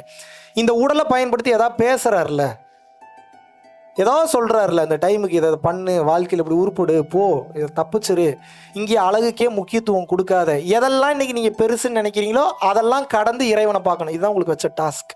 உங்கள் அழகு ரொம்ப பெருசுன்னு நினைக்கிறீங்களா, அந்த அழகு தான் உங்களுக்கு வச்ச மிகப்பெரிய ஆப்பு.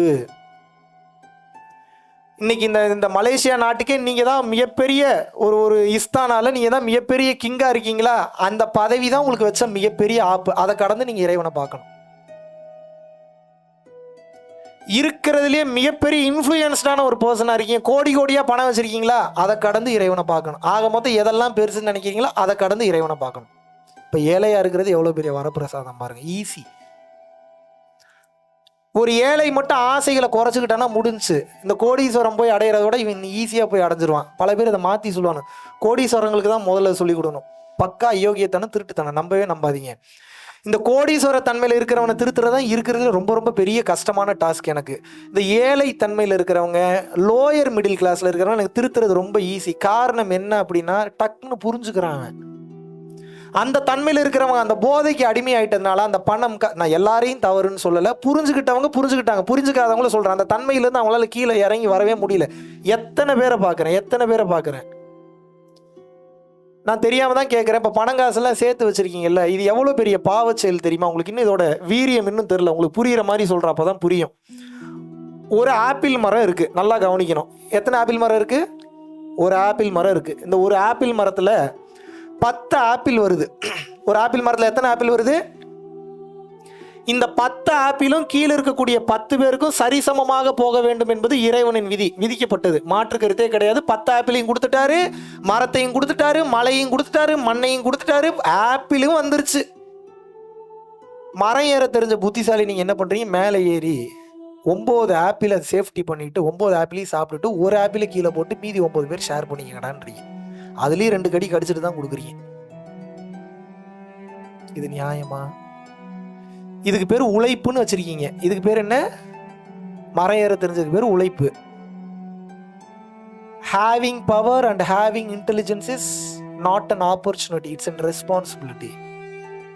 உங்களுக்கு ஒரு பவர் இருக்குது, உங்களுக்கு ஒரு திறமை இருக்குன்னா இறைவன் அதை எதுக்கு கொடுத்துருக்கிறாருன்னா 4 உயிருக்கு உதவுடான்றதுக்காக உங்களோட பாவ புண்ணிய கணக்குகளை கால்குலேட் பண்ணி கொடுத்துருக்கிறாரு. நீங்கள் என்ன பண்ணுறீங்க, அதை ரெஸ்பான்சிபிலிட்டியாக நினைக்காம ஆப்பர்ச்சுனிட்டியாக பயன்படுத்தி நீங்கள் மொத்தத்தையும் வச்சுட்டு பிச்சை போடுறீங்க. கிள்ளி கொடுத்தா கூட பரவாயில்ல, கிள்ளி கொடுக்கறதுலேயும் சுரண்டி கொடுக்குறீங்க. கொஞ்சோண்டு வச்சுக்க. இந்த விதத்தில் நியாயம்? இயற்கை எல்லாத்துக்கும் சரிசமமாக தானே கொடுக்குது. இது எதுக்கு சொல்கிறேன்னா, நான் பெரிய உழைச்சேன்றீங்களே. இப்போ ஒரு 100 கோடி ரூபா உங்கள்கிட்ட பணம் இருக்குன்னு என்ன பெருசாக உழைச்சிங்க நீங்கள்? நியாயமான வழியில் சம்பாரிச்சிங்க கூட வச்சுப்போம். உண்மையாகவே உடல் உழைப்பை பயன்படுத்தி நீங்கள் சம்பாரிச்சிங்களா? டெய்லி 100 கிலோமீட்டர் பஸ் ஓட்டுறான் வர்றான், டெய்லியும் 10 கிலோமீட்டர் மலை ஏறான் இறங்குறான், ஒரு விறகு வெட்டி வந்து அவன் வாழ்க்கையை மேனேஜ் பண்ணுறதுக்கு. அவனுக்கு மேலேயே நீங்கள் கஷ்டப்பட்டுட்டீங்க? தெரியாமல் தான் கேட்குறேன். ஏதாவது உங்கள் அறிவை பயன்படுத்தி ஒரு தந்திரத்தை பயன்படுத்தி கோடி கோடியாக சம்பாதிக்கிறீங்க. சரி, சம்பாரிச்சிட்டிங்களே, சரி சம்பாரிச்சது கூட ஓகே. மக்களோட நலனுக்கு எவ்வளோ பயன்படுத்துனீங்க? உங்களுக்கு இல்லாத, மற்றவனுக்கு இல்லாத ஆற்றலை இறைவன் உங்களுக்கு கொடுத்துருக்கான்ல. எக்ஸ்ட்ரா பணம் சம்பாரி, 4 பேருக்கு உதவு, அந்த தந்திரத்தை, அந்த அறிவை கொடுத்துருக்குறான்ல. அந்த அறிவை நீங்கள் உங்களை நீங்கள் பரம்பொருள் ஃபவுண்டேஷனுக்கு 1 பைசா கூட கொடுக்க வேணாம். நான் சேலஞ்ச் பண்ணுறேன். விருப்பப்பட்டு கொடுக்கக்கூடிய நபர்கள் வேற, அதுக்குள்ளேயே நான் வரல. உங்களை யாரையும் நான் டார்ச்சரே பண்ணல. வந்ததுலேருந்து என் ஃபோட்டோ வச்சு கும்பிடுங்கன்னு ஏதாவது சொன்னேன்னா, நாளையிலேருந்து உங்களுக்கு வள்ளலார மட்டும்தான் உங்களோட சாமி குருநாதர். நான் என்ன சொல்கிறேன், பிறந்ததுக்கு உண்டான வேலையை இன்னும் நீங்கள் பண்ணவே இல்லைங்கிறேன். இப்படியே போனீங்க அப்படின்னா இன்னைக்கு எந்த பவர்லாம் வச்சு ஒருத்தனை நீங்கள் ஆட்டி படைக்கிறீங்களோ அந்த பவரோட இன்னொருத்த வந்து உங்களை ஆட்டி படைப்பான். இதுதான் நடக்கும். இன்னைக்கு கத்துறீங்களே, கதறீங்களே, எந்த உயிருமே என்னை பாதுகாக்க வராதா? யாருமே எனக்கு உதவி செய்ய இல்லையா? என்னதான் நான் தப்பு பண்ணேன், ஐயோ இறைவா நான் என்னதான் பாவம் பண்ணேன் கேட்குறீங்கல்ல, அந்த பாவம் என்ன ஏதுன்னு கூட தெரிய வைக்காம உங்களை கொன்றுவார். இதுதான் நடக்கும். அது பாருங்க, இறைவனோட கால்குலேஷனை பாருங்க. எதுக்காக எனக்கு இந்த பிரச்சனைலாம் நடக்குது அப்படின்ற அந்த ஒரு ரீசன் தெரிஞ்சா கூட மனசு ஓரளவுக்கு ஏற்றுக்கும். சரி பரவாயில்ல, ஏதோ பாவம் பண்ணியிருக்கோம் போல, அதனால தான் பண்ணுறோம். அந்த ரீசனையும் காட்ட மாட்டார். எப்படி இருக்கும் இந்த நரக வேதனை?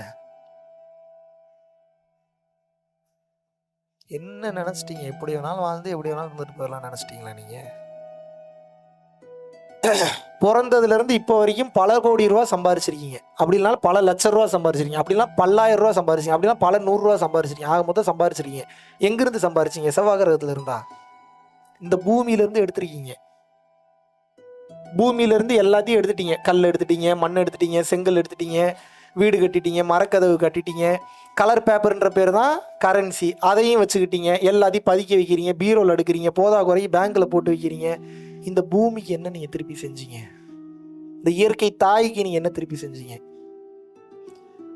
உங்கள் பேரம்பேத்திகளுக்கு நீங்கள் விட்டுட்டு போகக்கூடிய சொத்து என்ன? காசு பணமா? கைகால் விளங்காமல் போயிடுச்சுன்னா என்ன பண்ணுவீங்க? உங்கள் பேரம்பேத்திகளுக்கு டச் ஷூட். கேள்வி கேட்குறேன், பதில் சொல்லுங்கள்.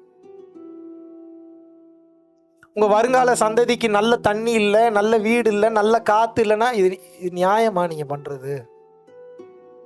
நான் மட்டும்தான் இதெல்லாம் கன்சிடர் பண்ணேன். ஞானம்னா இவ்வளோதான் ஞானம். என்ன? இயற்கையை அழிக்கக்கூடாது, 4 பேர் நல்லா இருக்கணும், 4 பேருக்கு உதவி பண்ண, இவ்வளோதான் ஞானம். இதுதான் சத்தியம். இதுக்காக தான் நம்ம பிறந்திருக்கோம். ஆனால் நம்ம சுயநலமாகவே வாழ்ந்துக்கிட்டு இருக்கோமே, இது நியாயமா? நீங்கள் மட்டும் சுயநலமாக எல்லாத்தையும் சொகுசான வாழ்க்கை வாழ்றீங்களே, சந்தோஷமா? நீங்கள் சொகுசான வாழ்க்கை வாழ்றது பிரச்சனை இல்லை, இன்னொருத்தையும் சொகுசாக வாழ வைங்க. அதான் மேட்ரு, அதான் விஷயம். நீங்கள் காஸ்ட்லி காடியில் போகிறது மேட்ரு இல்லை, இன்னொருத்தனையும் காஸ்ட்லி காடி வாங்குற அளவுக்கு அவனுக்கு தெளிவாக சொல்லி கொடுங்க. அதான் விஷயம், அதான் பக்குவம், அதான் ஞானம். நீங்கள் கோடி கோடியாக சம்பாரித்து மிகப்பெரிய வீடு கட்டுறது மேட்ரு இல்லை, இன்னொருத்தனுக்கு கோடி கோடியாக சம்பாரித்து இன்னொரு வீடு கட்டுறது எப்படின்னு சொல்லி கொடுங்க. அதுதான் பக்குவம். தெரிஞ்ச 4-5 தத்துவத்தை வச்சுட்டு ஒருத்தனுக்கு சொல்லித்தர மாட்டீங்க, 2-3 சீக்ரெட்டை வச்சுட்டு எவனுக்கு சொல்லித்தர மாட்டீங்க. இறைவன்கிட்ட நீ எவ்வளோ சீக்ரெட்ஸ் இருக்கும். தொட்டனை தூரும் மணற்கேணி மாந்தர்க்கு கற்றனை தூரும் அறிவு. சொல்லிக் கொடுக்க இறைவன் உள்ளுக்குள்ளேருந்து புதுசாக சொல்லி கொடுப்பார். 4-5 விஷயத்தை மட்டும் சொல்லி கொடுக்குறாரு. அப்படின்னு என்ன அர்த்தம்? முதல்ல கொடுத்து பார்க்குறாரு, என்ன பண்ணுறீங்க, அப்படியே பிடிச்சி வச்சுக்கிறீங்க, கொடுக்க மாட்டீங்க யாருக்கும். என்ன பண்ணுவார் அடுத்து இறைவன்? இறைவனுக்கு அறிவு ஜாஸ்தியா, உங்களுக்கு அறிவு ஜாஸ்தியா? நீ கொடுத்ததே 4 பேருக்கு கொடுக்கல, உங்களுக்கு எக்ஸ்ட்ரா வேற கொடுப்பாரா? நீ எப்படி கொடுப்பாரு? என்னால் எப்படி இவ்வளோ பேச முடியுது? 3 வருஷத்துக்கு முன்னாடி இருந்து இந்த ஞான ரீதியாக பேசிகிட்டு இருக்கேன். இன்னைக்கு வரைக்கும் எனக்கு கண்டென்ட் தீரல. நீ ஒவ்வொரு சத்சங்கம் வந்தீங்கன்னா புதுசாக தான் பேசும், ஒவ்வொரு கிளாஸ் வந்தீங்கன்னா புதுசாக தான் பேசும். ஏன்? ஆன் த ஸ்பாட்டில் பிறர் நல்லா இருக்கணும்னு நான் நினச்சி பேசுறதுனால என்ன அவர் கண்ட்ரோல் எடுத்துக்கிட்டு அந்த நேரத்துக்கு அவர் புது கண்டென்ட் கொடுக்குறாரு. மேபி ஒரு 20% 30% உங்களுக்கு பேஸ் ஸ்கோரை புரிய வைக்கிறக்கா சேம் கண்டென்ட் சொல்லுவேன், 70% புது கண்டென்ட் தான் வரும். இதுதான் இறைவன் செய்யக்கூடிய ஒரு மாபெரும் மாற்றல். தொட்டனை தூரும் மணற்கேணி மாந்தர்க்கு கற்றனை தூரும் அறிவு. ஒரு கிணற்றிலிருந்து நீ நீரை இறைக்க நீர் ஊற்று என்பது ஊறிக்கொண்டே இருக்கும். நீ அதில் நீரே நீ எடுக்கலைன்னா அது கேவலமாயிரும், வத்தி போயிடும். அப்படி இல்லாட்டினா பால் அடைந்து விடும், அப்படி இல்லைன்னா அசுத்தம் அடைந்து விடும். அதுபோல உனக்கு தெரிந்த விஷயத்தையும் ஞானத்தையும் அறிவையும் பிற உயிர்கள் நன்றாக இருக்க வேண்டும் என்று நினைத்து கொடுத்து கொண்டே இருக்கும்போது சுத்தம் வந்து அசுத்தம் விலகிவிடும். அப்படின்னா என்ன அர்த்தம்? இருள் விலகி இறைவனாகிய அருள் உள்ளே இறங்கிவிடும். புரியுதா? புரியலையா? எத்தனை கோடி ரூபா சம்பாரிச்சின்னு இறைவன் கேட்க மாட்டான். அத்தனை கோடி சம்பாரிச்சிடா எத்தனை பேருக்கு உதவி பண்ணன்னு தான் கேட்பான். நானே கேட்பேன், இறைவன் கேட்க மாட்டாரா? உங்கள் பிள்ளைங்க மட்டும் எப்படி பிற உயிர்களை நல்லா வச்சிருக்கணும்னு நினைப்பான். நான் எதுவும் தப்பாக எதுவும் பேசுகிறேன்னா, தப்பான கேள்வி எதுவும் கேட்குறேன்னா, இல்லை தப்பாக இருக்குன்னா இதெல்லாம் மாற்றிக்கிடா தப்புன்னு சொல்லுங்கள், நான் திருத்திக்கிறேன். இல்லைன்னா நீங்கள் திருந்திருங்க. நீ எவ்வளோதான் பேய் மாதிரி சேர்த்து வைக்க போறீங்க? எனக்கு புரியவே இல்லையே. இல்லைப்பா நான் சேர்த்து வைக்கவே இல்லை. சேர்த்து வைக்கணும்னாலும் இப்போ இறையருள் வேணும், சேர்த்து வச்சதை கொடுக்கணுன்னாலும் இறையருள் வேணும், நல்லா நடக்கணும்னாலும் இறையருள் வேணும், நல்லா நடந்தவன் அடுத்த கட்டம் போகணுன்னாலும் இறையருள் வேணும். திறமை எத்தனை பேத்துக்கு இருக்கு, ஏன் ஜெயிக்க முடியல?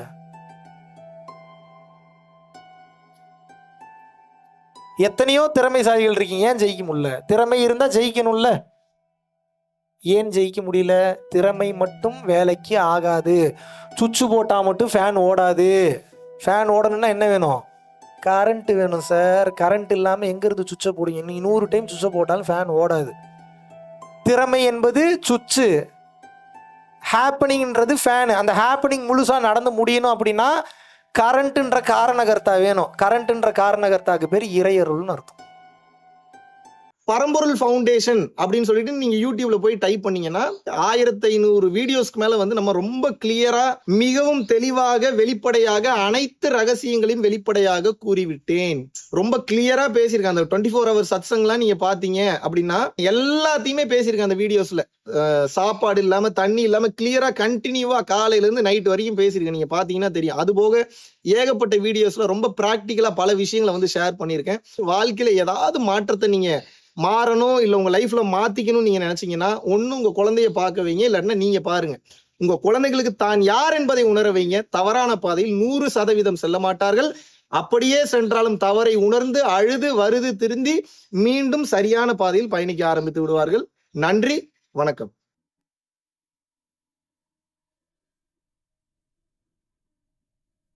பரம்பொருளின் கருணையினால உங்களுடைய இடைவிடாத அன்னதானத்திற்கு நீங்கள் அனுப்பப்பட்ட பணத்தின் மூலியமாக பல லட்சம் உயிர்களுக்கு இது நாள் வரைக்கும் வந்து சாப்பாடு கொடுத்துருக்கோம்.